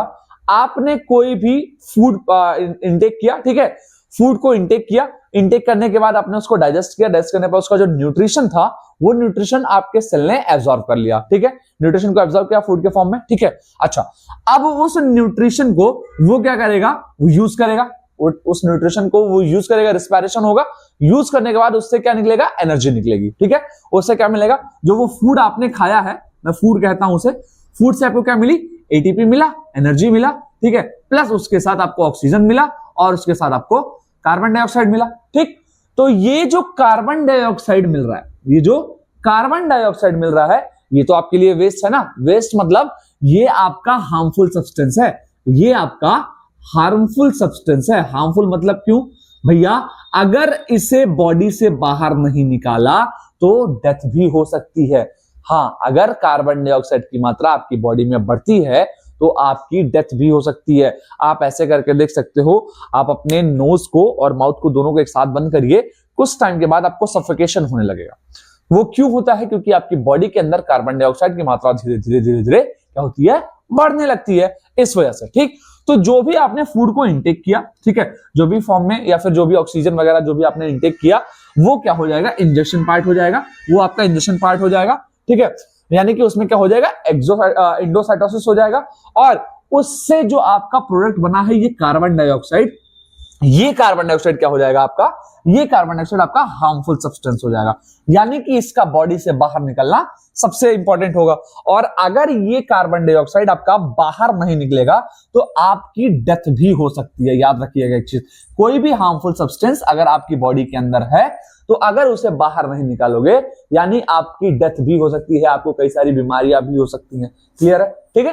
तो होगा क्या, जब आपका कोई हार्मफुल सब्सटेंस या फिर जिसको बॉडी की जरूरत नहीं है, ऐसे सब्सटेंस का सेल से या फिर बॉडी से बाहर निकलना क्या कहलाता है, आपका एक्सोसाइटोसिस कहलाता है, ठीक। तो एंडोसाइटोसिस और एक्सोसाइटोसिस क्लियर है। एंडोसाइटोसिस का मतलब यानी कि जब मटेरियल सेल के अंदर आएगा प्लाज्मा मेम्ब्रेन या सेल मेम्ब्रेन के थ्रू, तो वो क्या करेगा आपको, वो क्या कहलाएगा, आपका एंडोसाइटोसिस कहलाएगा। और उससे निकलने वाले जो हार्मफुल या फिर अनवांटेड सब्सटेंस है उनका बॉडी से बाहर निकलना प्लाज्मा मेम्ब्रेन के थ्रू या फिर सेल मेम्ब्रेन के थ्रू, ये क्या कहलाता है, ये कहलाता है आपका एक्सोसाइटोसिस। ये कहलाता है एक्सोसाइटोसिस। मेनली ये जो आपका एंडोसाइटोसिस होता है ये दो टाइप का होता है। ये एंडोसाइटोसिस आपके दो टाइप के होता है, एक होता है आपका पिनोसाइटोसिस, एक होता है आपका पिनोसाइटोसिस, ठीक है, और दूसरा होता है आपका फैगोसाइटोसिस, ठीक है। पिनोसाइटोसिस क्या होता है और फैगोसाइटोसिस क्या होता है, ध्यान से सुनिएगा, आपके टॉपिक का ये है नहीं, बट मैं थोड़ा सा आपको एक ओवरव्यू दे देता हूं। पिनोसाइटोसिस क्या होता है आपका, पिनोसाइटोसिस का मतलब होता है ड्रिंकिंग ऑफ सेल। पिनो का मतलब होता है, ऐसे याद रखो, पिनो का मतलब पानी, पिनो का मतलब पानी, यानी कि इसे आप क्या कह सकते हो, drinking of cell. Drinking of cell को हम क्या कहते हैं, पिनोसाइटोसिस। ड्रिंकिंग ऑफ सेल, इसे आप क्या कहोगे, पिनोसाइटोसिस। और फैगोसाइटोसिस का मतलब क्या होता है, फैगोसाइटोसिस का मतलब होता है सेल ईटिंग। सेल ईटिंग यानी कि ईटिंग ऑफ सेल को आप क्या कहोगे, फैगोसाइटोसिस, ठीक। ये क्या करता है, पूरे सेल को हीट कर जाता है, ठीक। तो ड्रिंकिंग ऑफ सेल को क्या कहोगे, पिनोसाइटोसिस। और फैगोसाइटोसिस का मतलब क्या होता है, सेल ईटिंग, ठीक। अभी आप इतना जान लीजिए, अभी आपके सिलेबस में इतना ही है। तो ये था आपका एक्टिव मोड ऑफ ट्रांसपोर्ट, जिसमें आपको एनर्जी की जो रिक्वायरमेंट होती है वो होती है, बिल्कुल होगी। किस फॉर्म में होती है, एटीपी के फॉर्म में, एडेनोसिन ट्राइफॉस्फेट के फॉर्म में होती है, ठीक। दो टाइप का है आपका, एंडोसाइटोसिस और एक्सोसाइटोसिस। एंडोसाइटोसिस का मतलब इंजेक्शन ऑफ मटेरियल, मतलब किसी भी मटेरियल का, चाहे वो सॉलिड हो चाहे वो लिक्विड हो, आपकी बॉडी के, आपके सेल के अंदर आने को थ्रू वाया प्लाज्मा मेम्ब्रेन या फिर सेल मेम्ब्रेन कहते हैं उसको, उसे आप कहोगे एंडोसाइटोसिस।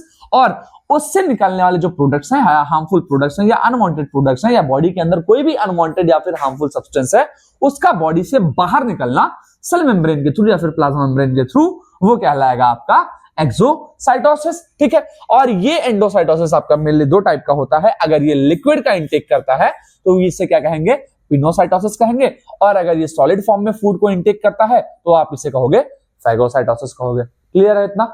चलिए अब बात करते हैं सबसे पहला टाइप ऑफ सॉल्यूशन का, देख लेते हैं टाइप ऑफ सॉल्यूशन क्या होता है। तो मेनली आपके तीन टाइप के सॉल्यूशन है। सबसे पहला है आपका हाइपरटोनिक, हाइपोटोनिक और आइसोटोनिक। चलिए शुरू करते हैं इसको।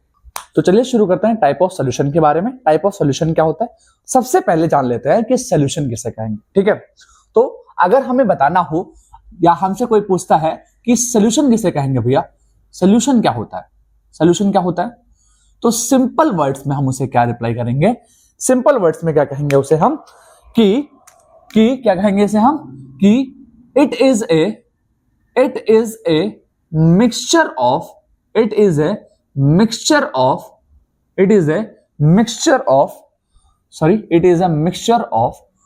टू और मोर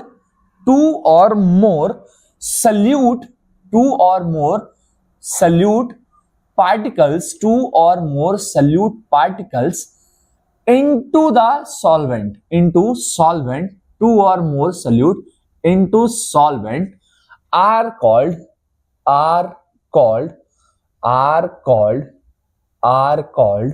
mixture, are called solution। जब दो या दो से अधिक टाइप के सल्यूट पार्टिकल सॉल्वेंट के साथ मिक्स होते हैं तो वो क्या बनाते हैं, सॉल्यूशन। अच्छा, ये सल्यूट और सॉल्वेंट में थोड़ा सा कंफ्यूजन बहुत ज्यादा होता है। ठीक है, कौन सा सल्यूट है कौन सा सॉल्वेंट है, ध्यान से सुनिएगा, आज के बाद आपको ये कंफ्यूजन नहीं होगी। सल्यूट जो घुलेगा पानी के अंदर, जो घुलेगा वो क्या है, सल्यूट है। और जिसमें घुलेगा यानी कि किसमें घुलेगा, पानी के अंदर। आज के बाद आप ये याद रखिएगा, एक यूनिवर्सल सॉल्वेंट होता है जिसे कहते हैं आप, क्या कहते हैं, उसे कहते हैं वाटर। वाटर जो है आपका वो यूनिवर्सल सॉल्वेंट होता है। ठीक है, तो जिसमें घुलेगा वो सॉल्वेंट है, जिसमें घुलेगा वो सॉल्वेंट है, जो घुलेगा वो सल्यूट है, जो घुलेगा वो सल्यूट है, जिसमें घुलेगा वो क्या है, सॉल्वेंट है। ठीक, अच्छा, और इन दोनों को मिला के क्या बनता है, सॉल्यूशन बनता है। ठीक, तो जब दो या दो से अधिक टाइप के मिक्सचर्स सॉल्यूट पार्टिकल्स सॉल्वेंट में घुलते हैं तो वो क्या बनाते हैं, आपका सॉल्यूशन बनाते हैं। क्लियर है, चलिए ठीक है। नेक्स्ट, अब क्या होता है, they are of three types. ये कैसे, ये कितने टाइप के होते हैं, they are of three types. इनको तीन पार्ट में डिवाइड किया जाता है। सॉरी, थ्री बोल रहा हूं, थ्री लिख रहा हूं, टू है डिप्रेशन, है ना। और क्या कहते हो तुम लोग, एक नया मीम वायरल हुआ है ना, डिप्रेशन है ना। तो they are of three types, ठीक है। कौन कौन से मिक्सचर्स होते हैं, कौन कौन से सॉल्यूशंस होते हैं, है ना भैया। हमने तो कई सारे सॉल्यूशन पढ़ा है, चीनी का सॉल्यूशन पढ़ा है, और भैया हमने नमक का सॉल्यूशन पढ़ा है ना। कभी कभी हम कुछ और भी सॉल्यूशन बना लेते हैं, है ना, पानी और सोडा वोडा डाल के। मतलब वो सॉल्यूशन की बात नहीं कर रहा हूँ, है ना, वो सॉल्यूशन की बात नहीं कर रहा हूँ। वो सॉल्यूशन थोड़े बड़े हो जाना, मतलब कभी मत करना, ऐसा नहीं कर रहा हूँ बड़े हो जाना, वो सॉल्यूशन तुम्हारे लिए नहीं है, वो दूसरा सॉल्यूशन होता है। ठीक है, तो उसमें क्या होता है, बेसिकली सेम नेचर का होता है। हाँ, एक चीज आप कह सकते हो यहाँ पे, जो मिक्सचर होगा ना वो आपका होमोजीनस होना चाहिए। होमोजीनस क्या होता है, होमोजीनस का मतलब होता है सेम टाइप का मिक्सचर। एक ही नेचर का जो सॉल्यूट होता है वो आसानी से आपस में मिल जाता है, एक ही नेचर का। ठीक है, जैसे आप राइस ले लो, राइस के साथ में क्या कर सकते हो आप, दो अलग अलग टाइप का राइस ले लो, दोनों को मिला लो। राइस के साथ में कंकड़ ले लो आप, है ना, कंकड़ स्टोन्स जो होते हैं, ठीक है, वो मिल जाता है। ठीक है, दाल के साथ में मिल जाता है। नमक के साथ में चीनी मिला दो तो एक ही टाइप का, उसको फिर सेपरेट करना थोड़ा मुश्किल हो जाएगा। ठीक है, थोड़ा मुश्किल हो सकता है। ठीक, तो वो सेम नेचर का होना चाहिए। ठीक है, दो लिक्विड को आपस में मिला दो, है ना, दूध में पानी मिला दिया तो वो भी आपका होमोजेनस मिक्सचर हो गया। अब ये मत कहना भैया ऑयल और पानी भी तो सेम नेचर का है, दोनों लिक्विड, ये दोनों मिला दो, नहीं। ठीक है, वो अलग होता है, बताऊंगा आगे। ठीक, तो ये बेसिकली तीन टाइप के होते हैं। ठीक है, वो अल्कोहल और पानी वाला मिक्सचर मत बताना, आप बहुत मारूंगा, याद रखना। ठीक है, सबसे पहला है वो है आपका हाइपोटोनिक, वो है आपका हाइपोटोनिक।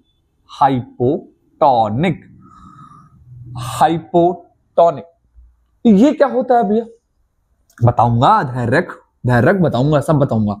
नेक्स्ट है आपका हाइपरटोनिक, हाइपरटोनिक। ठीक है, और तीसरा है आपका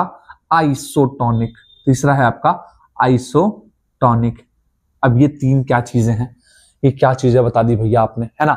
तो मैंने बस अभी सिर्फ नाम लिखा है तीनों का। ठीक है, तो सोल्यूशन के ये बेसिकली तीन टाइप्स हैं, हाइपोटोनिक, हाइपरटोनिक और आइसोटोनिक। अब इनके बारे में हमें एक एक करके पढ़ना है, ठीक है। बट इससे पहले मैं आपको एक मूल मंत्र देता हूं, एक ऐसे कर लो कि अगर ये चीज तुम्हें याद हो गई तो इन तीनों में कभी कंफ्यूजन होगा ही नहीं, और अगर ये चीजें नहीं याद हुई तो आप कभी भी इसको समझ ही नहीं पाओगे। मेरी बात समझ में आ रही है क्या? समझ में आ रही है, ठीक है। तो इसको समझाने से पहले मैं आपको एक फॉर्मूला देता हूं, अगर वो फॉर्मूला आपने अपने जीवन में एज इट इज उतार लिया तो आज के बाद हाइपरटोनिक, हाइपोटोनिक और आइसोटोनिक के अंदर आपको कोई भी कभी भी कंफ्यूजन नहीं होगी, ठीक है। चलिए, तो पहले मैं इसको इरेज कर देता हूं, ठीक है। इरेज करने के बाद में मैं आपको पहले वो फॉर्मूला बता देता हूं, और वो फॉर्मूला क्या होने वाला है। भैया इसमें भी फॉर्मूला ले आए, इसलिए तो मैथ्स छोड़ करके बायो पढ़ रहा हूं, है ना। मैथ छोड़ना नहीं है नालायक, मैथ पढ़ना है, ठीक है। चलो, तो हमें क्या करना है मैं बताता हूं आपको। सबसे पहला जो फॉर्मूला होगा, आप लिखोगे concentration, concentration, concentration, concentration of solution, concentration of solution. अगर कंसंट्रेशन ऑफ सॉल्यूशन हाई है, अगर कंसंट्रेशन ऑफ सॉल्यूशन हाई है, ठीक है, हाई का मैं सिंबल बना देता हूं ऐसे एरो अप की तरफ, ठीक। अगर कंसंट्रेशन ऑफ सॉल्यूशन हाई है तो इसमें नंबर ऑफ सल्यूट जो होगा, नंबर ऑफ जो सल्यूट पार्टिकल होगा, नंबर ऑफ सल्यूट पार्टिकल जो होगा वो भी कैसा होगा? हाई होगा। वो भी कैसा होगा? हाई होगा। याद रखना एक चीज, जिसमें नंबर ऑफ सॉल्यूशन, जिसका कंसंट्रेशन ऑफ सॉल्यूशन ज्यादा होगा उसमें नंबर ऑफ सॉल्यूट पार्टिकल्स क्या होंगे? ज्यादा होंगे। और नंबर ऑफ जो सॉल्वेंट होगा उसमें, नंबर ऑफ जो सॉल्वेंट होगा, सॉल्वेंट पार्टिकल जो होगा, ठीक है, नंबर ऑफ जो सॉल्वेंट पार्टिकल होगा वो क्या होगा? आपका लो होगा। बस यही याद करना है भैया। बेटा अगर ये चीज याद कर लो तो बहुत बड़ी बात है ना, बहुत बड़ी बात है आपके लिए अगर आपको ये याद हो जा रहा है, ठीक। दूसरा क्या है भैया? दूसरा आपने बोला था दो फॉर्मूला, बता रहा हूं, धैर्य रख, बता रहा हूं, ठीक है। अगर किसी भी सोल्यूशन का जो कंसंट्रेशन है, कंसंट्रेशन ऑफ सोल्यूशन की बात करूं, अगर किसी भी सोल्यूशन का जो कंसंट्रेशन है वो कंसंट्रेशन अगर लो है, वो कंसंट्रेशन लो है यानी कि कम है, वो कंसंट्रेशन लो है यानी कि क्या है? कम है, ठीक है। तो उसमें क्या होगा? नंबर ऑफ जो सल्यूट पार्टिकल्स है, जो नंबर ऑफ सल्यूट पार्टिकल्स हैं, नंबर ऑफ सल्यूट पार्टिकल्स जो हैं वो भी क्या हो जाएंगे? लो हो जाएंगे। वो भी क्या हो जाएंगे? लो हो जाएंगे। अच्छा, यानी कि कंसंट्रेशन अगर हाई तो सल्यूट भी ज्यादा, और कंसंट्रेशन लो तो नंबर ऑफ सल्यूट पार्टिकल लो। अरे यही तो मैं कह रहा था, है ना। देखो कितना आसान है, ठीक। और नेक्स्ट, नंबर ऑफ जो सॉल्वेंट है, इसमें नंबर ऑफ जो सॉल्वेंट है, सॉल्वेंट पार्टिकल है, नंबर ऑफ सॉल्वेंट पार्टिकल जो है आपका, ये क्या हो जाएगा? इंक्रीज हो जाएगा। ये क्या हो जाएगा? हाई हो जाएगा, यानी कि बढ़ जाएगा, ठीक। ये क्या हो जाएगा? बढ़ जाएगा। मतलब भैया आप ये कहना चाह रहे हो कि अगर कंसंट्रेशन ऑफ सॉल्यूशन हाई है तो उसमें नंबर ऑफ सॉल्वेंट क्या हो जाएगा? कम हो जाएगा।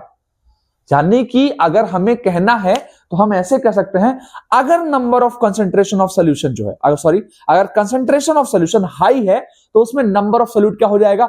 हाई हो जाएगा, और नंबर ऑफ सॉल्वेंट क्या हो जाएगा? लो हो जाएगा। समझ में आ रहा है क्या कह रहा हूं? अगर कंसंट्रेशन ऑफ सॉल्यूशन हाई है, अगर कंसंट्रेशन ऑफ सॉल्यूशन हाई है तो नंबर ऑफ सॉल्यूट भी क्या हो जाएगा? हाई हो जाएगा, और नंबर ऑफ सॉल्वेंट क्या हो जाएगा? लो हो जाएगा। समझ में आ रहा है? कंसंट्रेशन हाई सॉल्यूशन का तो सॉल्वेंट कम, कंसंट्रेशन हाई सॉल्यूशन का तो सॉल्वेंट कम हो जाएगा, और सॉल्यूट क्या हो जाएगा? ज्यादा हो जाएगा। अगर सॉल्वेंट कम है तो सॉल्यूट ज्यादा हो जाएगा, सॉल्वेंट कम है तो सॉल्यूट ज्यादा हो जाएगा। कंसंट्रेशन हाई है तो सॉल्वेंट लो हो जाएगा, कंसंट्रेशन हाई है तो सॉल्वेंट लो हो जाएगा, कंसंट्रेशन ज्यादा है तो सॉल्यूट ज्यादा हो जाएगा। दिमाग में याद रखना एक चीज, कंसंट्रेशन ज्यादा तो नंबर ऑफ सॉल्यूट पार्टिकल ज्यादा, कंसंट्रेशन ज्यादा तो number of solute particle come, concentration ज्यादा तो number of solvent particle, solvent मतलब वाटर, याद रखना यहाँ पे, याद रखना यहाँ पे, सॉल्वेंट का मतलब है वाटर, सॉल्वेंट का मतलब क्या है? वाटर। तो जब भी किसी सॉल्यूशन के अंदर उसका कंसंट्रेशन कैसा होगा? हाई होगा। कंसंट्रेशन कैसा होगा? हाई होगा, यानी कि सॉल्यूशन के अंदर पानी की कमी होगी, ठीक है। तो सॉल्यूशन के अंदर पानी की कमी होगी और सॉल्यूशन के अंदर सॉल्यूट की मात्रा कम होगी, तो उसमें पानी क्या होगा? कम होगा। उसमें पानी क्या होगा?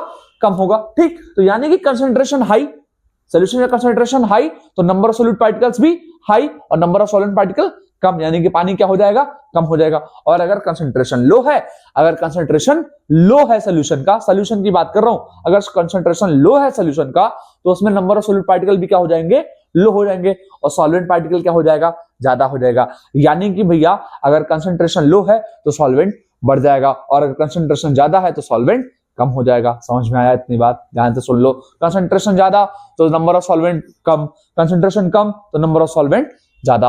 और दोनों ही केस में आप ऐसे कह सकते हो, ठीक है, मैं एक एग्जांपल में एक फॉर्मूला बताता हूं कि कंसंट्रेशन ऑफ सॉल्यूशन, जो सॉल्यूशन है, ठीक है, वो solution SOLUTION, solution directly proportional होगा किसके, ये नंबर ऑफ सॉल्यूट के, नंबर ऑफ सॉल्यूट के, यानी कि कंसंट्रेशन बढ़ेगा तो नंबर ऑफ सॉल्यूट बढ़ेगा। ठीक है, पहला हो गया ये पहला हो गया आपका, ठीक है, याद रखिएगा इसको, ये पहला फॉर्मूला हो गया। ठीक, अच्छा, ये पहला फॉर्मूला हो गया। दूसरा क्या है भैया, दूसरा क्या है कि अगर कंसंट्रेशन ऑफ सॉल्यूशन जो है, अगर कंसंट्रेशन ऑफ जो सॉल्यूशन है, ठीक है, ये क्या होगा, इनवर्सली प्रोपोर्शनल होगा। इनवर्सली प्रोपोर्शनल का मतलब क्या होता है, इनवर्सली प्रोपोर्शनल होगा सॉल्वेंट के, इनवर्सली प्रोपोर्शनल होगा आपका सॉल्वेंट का, सॉल्वेंट नंबर ऑफ सॉल्वेंट के, नंबर ऑफ सॉल्वेंट के, मतलब क्या होगा, जितना कंसंट्रेशन बढ़ेगा नंबर ऑफ सॉल्वेंट उतना घटेगा। इसको कहते हैं इनवर्सली प्रोपोर्शनल। ठीक, इसको क्या कहोगे आप, इनवर्सली प्रोपोर्शनल। तो ये दो फॉर्मूले हैं, आप इसको याद रखिएगा। अगर कंसंट्रेशन सॉल्यूशन का हाई है तो सॉल्वेंट क्या होगा, डायरेक्टली प्रोपोर्शनल है। अगर कंसंट्रेशन बढ़ेगा तो सॉल्यूट बढ़ेगा और सॉल्वेंट कम होगा, और अगर कंसंट्रेशन सॉल्यूशन का हाई है तो उसका जस्ट अपोजिट होगा, सॉल्वेंट क्या होगा, कम होगा। क्लियर है इतनी बात, क्लियर है इतनी बात। चलिए अब पढ़ते हैं एक एक सोल्यूशन के बारे में। सबसे पहला है आपका हाइपोटोनिक सोल्यूशन के बारे में। चलिए, अच्छा क्या होता है इसमें, सुनिएगा ध्यान से बस। क्या करते हैं इसमें, when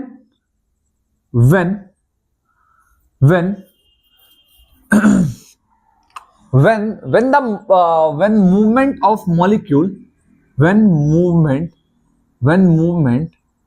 of molecules, when the movement of molecules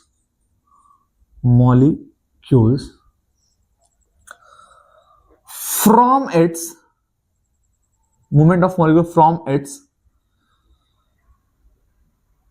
नहीं, ऐसा मैं लिखता हूं, ऐसे लिखता हूं, when the concentration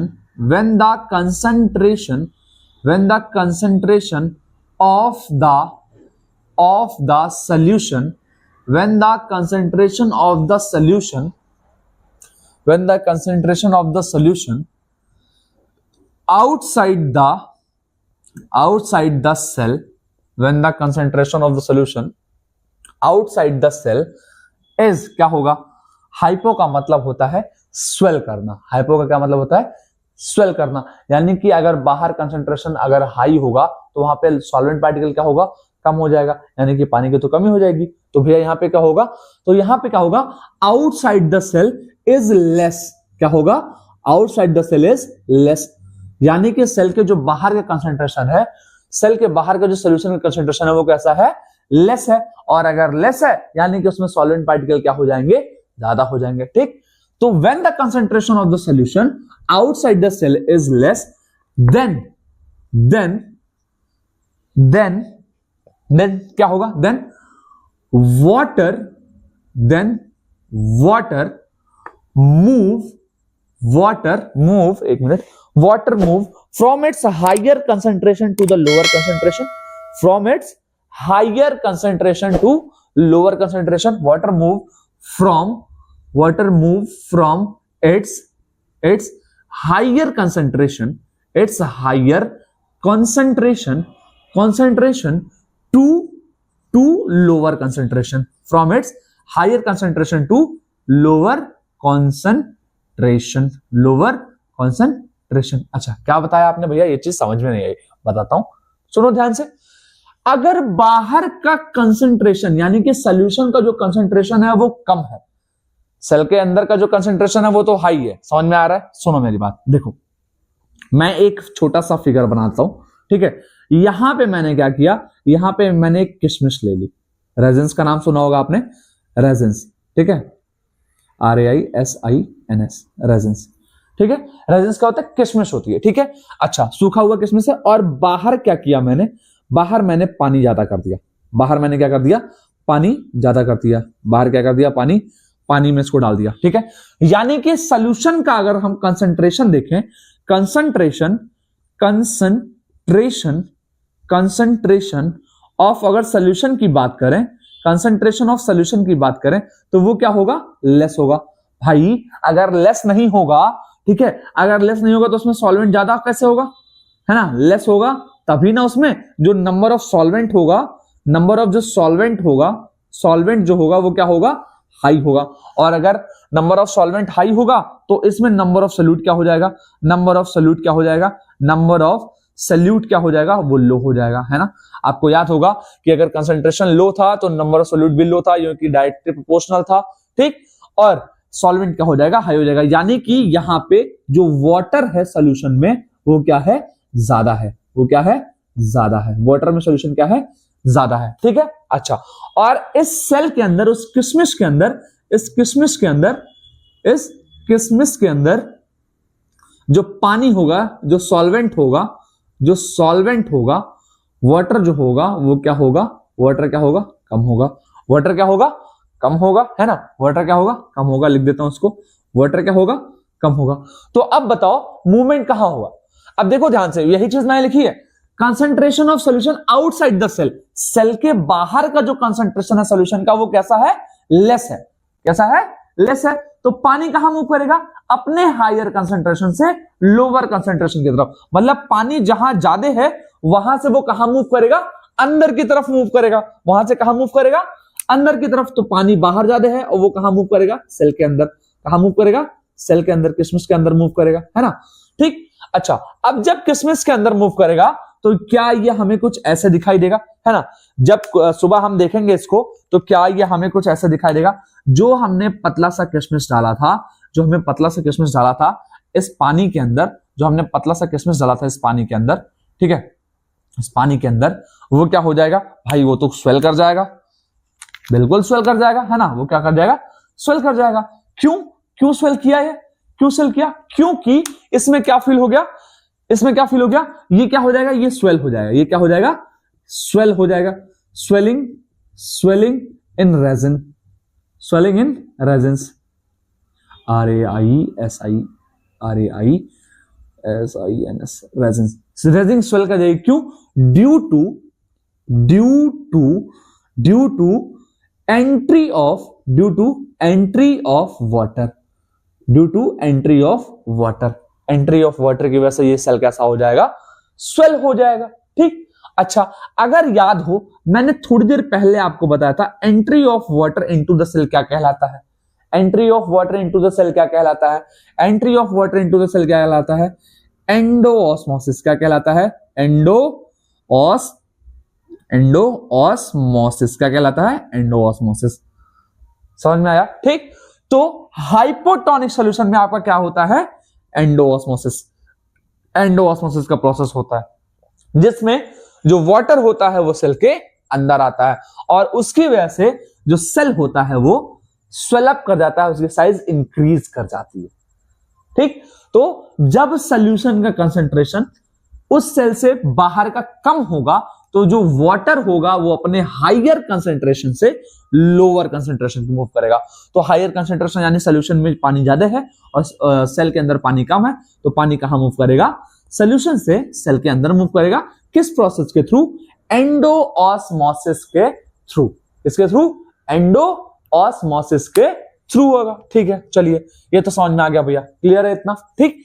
तो hypotonic solution when the concentration of the solution outside the cell is less, जब बाहर का सॉल्यूशन कम होगा, सॉल्यूशन का जो कंसंट्रेशन होगा वो लेस होगा, तो पानी कहां मूव करेगा, पानी आपके सॉल्यूशन से सेल के अंदर मूव करेगा, पानी आपके सेल से सॉल्यूशन के अंदर मूव करेगा और वो सेल क्या हो जाएगा, आपका स्वेल कर जाएगा। अच्छा, समझ में आ गया भैया। नेक्स्ट क्या है, नेक्स्ट हमें देखना है हाइपरटोनिक सॉल्यूशन। हाइपरटोनिक सॉल्यूशन, तो नेक्स्ट देखते हैं हम हाइपरटोनिक सॉल्यूशन। हाइपरटोनिक सॉल्यूशन क्या होता है इसको भी देख लेते हैं भैया, ठीक है। हाइपरटोनिक सॉल्यूशन क्या है, when the concentration, आपसे उम्मीद करता हूं कि आपको ये चीजें समझ में आई होंगी, मेरे साथ रिपीट करने की कोशिश करिएगा जो मैं बोल रहा हूं आपको। when the concentration of solution outside the cell, cell के बाहर का जो कंसंट्रेशन होगा outside the cell is high, कैसा होगा? is high, बाहर कैसा होगा? then water move, यहां भी कैसा मूवमेंट होगा? water move from its higher concentration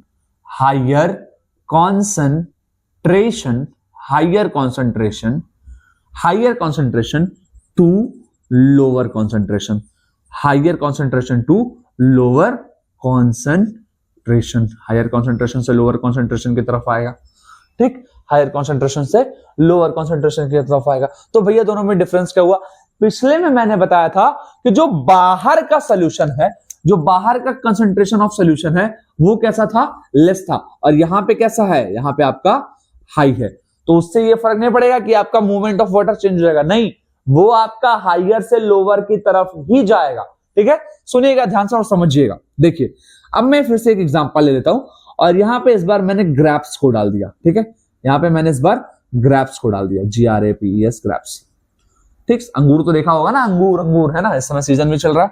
ठीक है, और यहां पे मैंने मान लो यहां पे कोई और चीज डाल दी मैंने।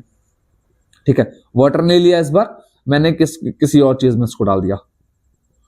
ठीक, या फिर ऐसा करता हूं, इस बार सोल्यूशन में नहीं डाल करके ग्रैप्स लेते हैं और इसको हम छत पे ऐसे ही रख देते हैं। ठीक है, बाहर ऐसे कहीं पे भी रख देते हैं। ये हो गया आपका ग्रैप्स, ये हो गया आपका ग्रैप्स। ठीक, ये ग्रैप्स को हमने ऐसे ओपन एनवायरनमेंट में, ओपन एनवायरनमेंट में छोड़ दिया ऐसे। ठीक है, इसको हमने ओपन एनवायरनमेंट में या ओपन स्पेस में ऐसे ही छोड़ दिया। ठीक है, अब हमें पता है, आपने अंगूर खाया होगा, तो अंगूर के अंदर जो कंसंट्रेशन ऑफ वाटर होता है, ठीक है, ये सोल्यूशन की बात करें तो पहले जो कंसंट्रेशन होता है, कंसंट्रेशन ऑफ जो सोल्यूशन होगा, कंसंट्रेशन ऑफ सोल्यूशन जो होगा वो कैसा होगा? सोल्यूशन जो होगा वो कैसा होगा? वो होगा आपका हाई। वो कैसा होगा? सॉरी, वो कैसा होगा आपका? सेल के अंदर का जो कंसंट्रेशन होगा वो कैसा होगा? आपका लो होगा, सॉरी हाई होगा। कंसंट्रेशन ऑफ द सॉल्यूशन की बात करेंगे तो वो कैसा होगा? हाई होगा। और अगर concentration of the solution high है, ठीक है, तो इसमें नंबर ऑफ सोल्यूट पार्टिकल भी कैसे होंगे? नंबर ऑफ सोल्यूट पार्टिकल कैसे होंगे? Number of SALUTE solute particles कैसे होंगे? पार्टिकल कैसे होंगे? वो भी आपके हाई होंगे। ठीक है, वो भी आपके हाई होंगे। और इसमें नंबर ऑफ सॉल्वेंट क्या होगा? नंबर ऑफ सॉल्वेंट जो होगा वो क्या होगा? लो होगा। अब ये याद रखना, जो मैंने इसे ओपन स्पेस में रखा है मैं उसकी बात कर रहा हूं। नहीं समझ में आ रहा है? मैं इसको क्या करता हूं, एक ग्लास के अंदर मैंने एक ग्रैप्स रख दिया, एक ग्लास के अंदर मैंने एक ग्रैप्स को रख दिया। ठीक है, और इस ग्रैप्स को मैंने धूप में ऐसे छोड़ दिया। ठीक है, इस ग्रैप्स को मैंने ऐसे ओपन एनवायरनमेंट छोड़ दिया। अब होगा क्या? इस ग्लास के अंदर कुछ भी नहीं है, इस ग्लास के अंदर मैंने कुछ भी नहीं रखा है, इस ग्लास को मैंने एम्प्टी रखा है। ठीक, तो अब यहां इस सोल्यूशन में, सोल्यूशन तो है ही नहीं यहाँ पे, इस ग्लास के अंदर जब कुछ है ही नहीं तो यहाँ पे जो कंसंट्रेशन होगा वो तो कुछ होगा ही नहीं, है ना, यानी कि यहाँ पे पानी तो होगा ही नहीं। मान लो इसमें मैंने कुछ सैंड रख दिया, बालू रख दिया, इसमें क्या कर दिया? सैंड रख दिया, सैंड, बालू रख दिया। ठीक, अब ये बालू जो होगा, यहाँ पे तो पानी होगा नहीं क्योंकि बालू है, बालू में तो पानी होता नहीं है। ठीक है, तो यहाँ पे कंसंट्रेशन कैसा है? सोल्यूशन का हाई है, यानी कि उसमें सॉल्वेंट क्या होगा? एक तरीके से लो नहीं कह सकते, एक तरीके से एब्सेंट ही मान लो। ठीक है, एक तरीके से एब्सेंट ही मान लो। ठीक है, सॉल्यूट तो है ही वो, ठीक है, क्योंकि वो घुल जाएगा, बालू है वो घुलेगा। ठीक है, अच्छा, तो अब इसके अंदर वाटर क्या है? इस ग्रैप्स के अंदर जो वाटर है, जो ये ग्रैप्स है, जो ये आपका ग्रैप्स है, इसके अंदर जो अगर मैं पूछूं वाटर का कैपेसिटी क्या है, तो वाटर में क्या होगा? ज्यादा होगा, है ना, इन कंपैरिजन टू बाहर। बाहर तो है ही नहीं, क्या है? बाहर तो वाटर है ही नहीं। ठीक है, ग्रैप्स के अंदर जो वाटर होगा वो क्या होगा? ज्यादा होगा। वो क्या होगा? ज्यादा होगा क्योंकि बाहर तो है ही नहीं ना, ठीक है। तो अब यहां क्या होगा, ग्राफ्स का अगर देखें तो ग्राफ्स का जो कंसंट्रेशन होगा, ग्राफ्स का जो कंसंट्रेशन होगा, जो ग्राफ्स का कंसंट्रेशन होगा वो क्या होगा, वो आपका क्या होगा, लो होगा, वो आपका लो होगा। यानी कि इसमें जो सॉल्वेंट होगा, जो सॉल्वेंट होगा वो क्या होगा, हाई होगा। तो सॉल्वेंट कैसा होगा, हाई होगा, याद रखना वो चीज है ना। कंसंट्रेशन अगर लो है तो वहां पे सॉल्वेंट क्या हो जाएगा, ज्यादा हो जाएगा, वहां पे सॉल्वेंट क्या हो जाएगा, ज्यादा हो जाएगा, ठीक है।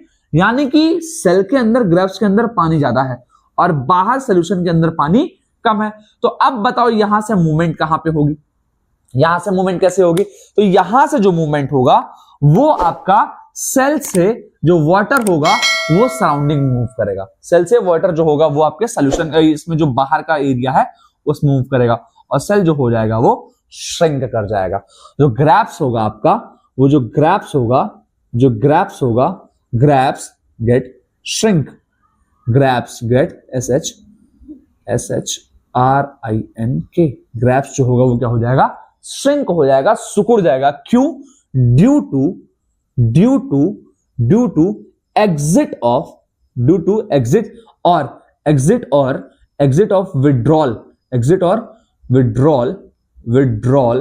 Withdrawal of water, due to exit और withdrawal of water from the cell, cell से क्या हुआ है, वाटर बाहर आ गया है। यानी कि इसके अंदर जो सेल होगा, इसके जो ये सेल है, इसके अंदर से जो पानी होगा वो कहां आएगा, इस सोल्यूशन में आएगा, इस ग्लास के अंदर आएगा, ठीक, इस सैंड में आएगा।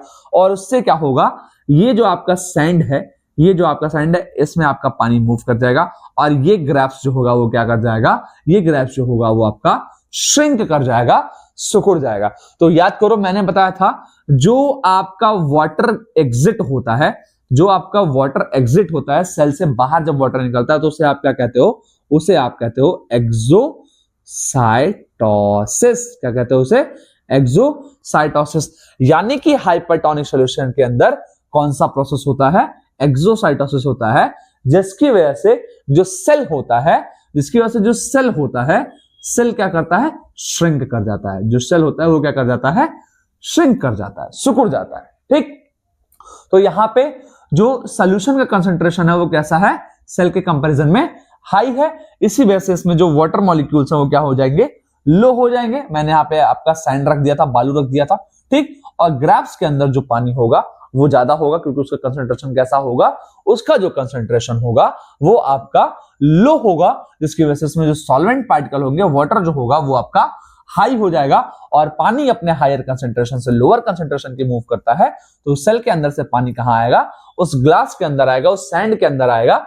इसकी वजह से जो ग्राफ्स होगा वो श्रिंक कर जाएगा due to withdrawal of water from the cell. इसे हम क्या कहते हैं, एक्सोसाइटोसिस भी कहते हैं, sorry exosmosis, I am so sorry. इसे क्या कहते हैं, एक्सोऑस्मोसिस कहते हैं, साइटोसिस नहीं, एक्सोऑस्मोसिस कहते हैं। क्लियर है, ठीक। इसे हम क्या कहेंगे, एक्सोऑस्मोसिस। जिससे क्या हो रहा है, विड्रॉल ऑफ वाटर, जो वाटर होता है वो बॉडी से बाहर आता है, वो सेल से बाहर आता है, उसे आपका हो गया एक्सोऑस्मोसिस कहेंगे। आई होप आपको हाइपरटोनिक और हाइपोटोनिक सॉल्यूशन क्लियर हो गया होगा। लास्ट टॉपिक पे आते हैं आज का लास्ट टॉपिक है आपका आइसोटोनिक सॉल्यूशन। चलिए शुरू करते हैं। तो आइसोटोनिक सॉल्यूशन की बात करते हैं। आइसोटोनिक सॉल्यूशन क्या होता है, when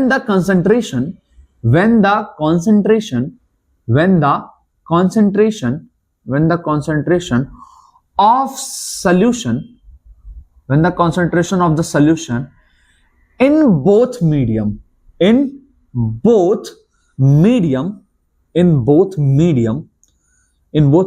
कहा, into the cell and outside the cell,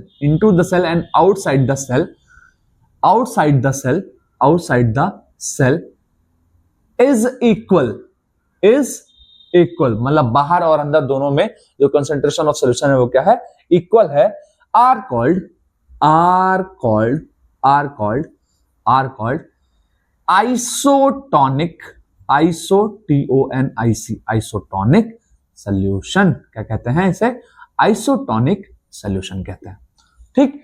when the concentration is when the concentration in the both medium is equal, जब दोनों मीडियम के अंदर जो कंसंट्रेशन होता है वो इक्वल हो जाता है, उस टाइम पे हम इसे क्या कहते हैं, उस टाइम पे हम इसे कहते हैं आइसोटोनिक सॉल्यूशन कहते हैं। अच्छा, अब इस आइसोटोनिक सॉल्यूशन में क्या होता है, ना तो लिक्विड कहीं मूव कर पाता है क्योंकि दोनों में ही जो कंसंट्रेशन है वो सेम होता है, जिसकी वजह से जो मूवमेंट ऑफ वाटर होता है, ठीक है, जो no movement of water, no movement of water, जो मूवमेंट ऑफ वाटर होना चाहिए था अब वो नहीं हो पाएगा। No movement of water, movement of water नहीं होता है, no movement of water, water का मूवमेंट नहीं हो पाता है। क्लियर? तो ये तीन टाइप के सेल थे आपके, सॉरी तीन टाइप के सॉल्यूशन थे आपके, आपका तीनों टाइप का सॉल्यूशन हुआ खत्म। तो आज के टॉपिक को हम यहीं खत्म करते हैं। आई होप आज का लेक्चर आपको समझ में आया होगा, ठीक है, और नेक्स्ट वीडियोस में हम इसके आगे कवर करेंगे। अब हम एक एक करके आपका सेल ऑर्गेनेल्स को स्टार्ट करेंगे, जैसे कि आपका न्यूक्लियस स्टार्ट करना है, न्यूक्लियस के बाद देन आपको अभी साइटोप्लाज्म के बारे में थोड़ा सा आइडिया दे दूंगा, और सारे cell organelles, mitochondria, Golgi body, जितनी भी चीजें हैं, प्लास्टिड है, वैक्यूल्स है, सेल डिवीजन है, ये सारी चीजें हम आने वाले लेक्चर्स में खत्म करेंगे। सो आई होप आपको ये वीडियो अच्छा लगा होगा। प्लीज पढ़ते रहिए, अपना प्यार ऐसे ही दिखाते रहिए। आप लोगों के सपोर्ट से ही इतना सब कुछ करने का जो एक मोटिवेशन आता है, पढ़ाने का मोटिवेशन आता है। प्लीज ऐसे ही सपोर्ट्स आप बनाए रखिएगा। Thank you everyone, thank you so much.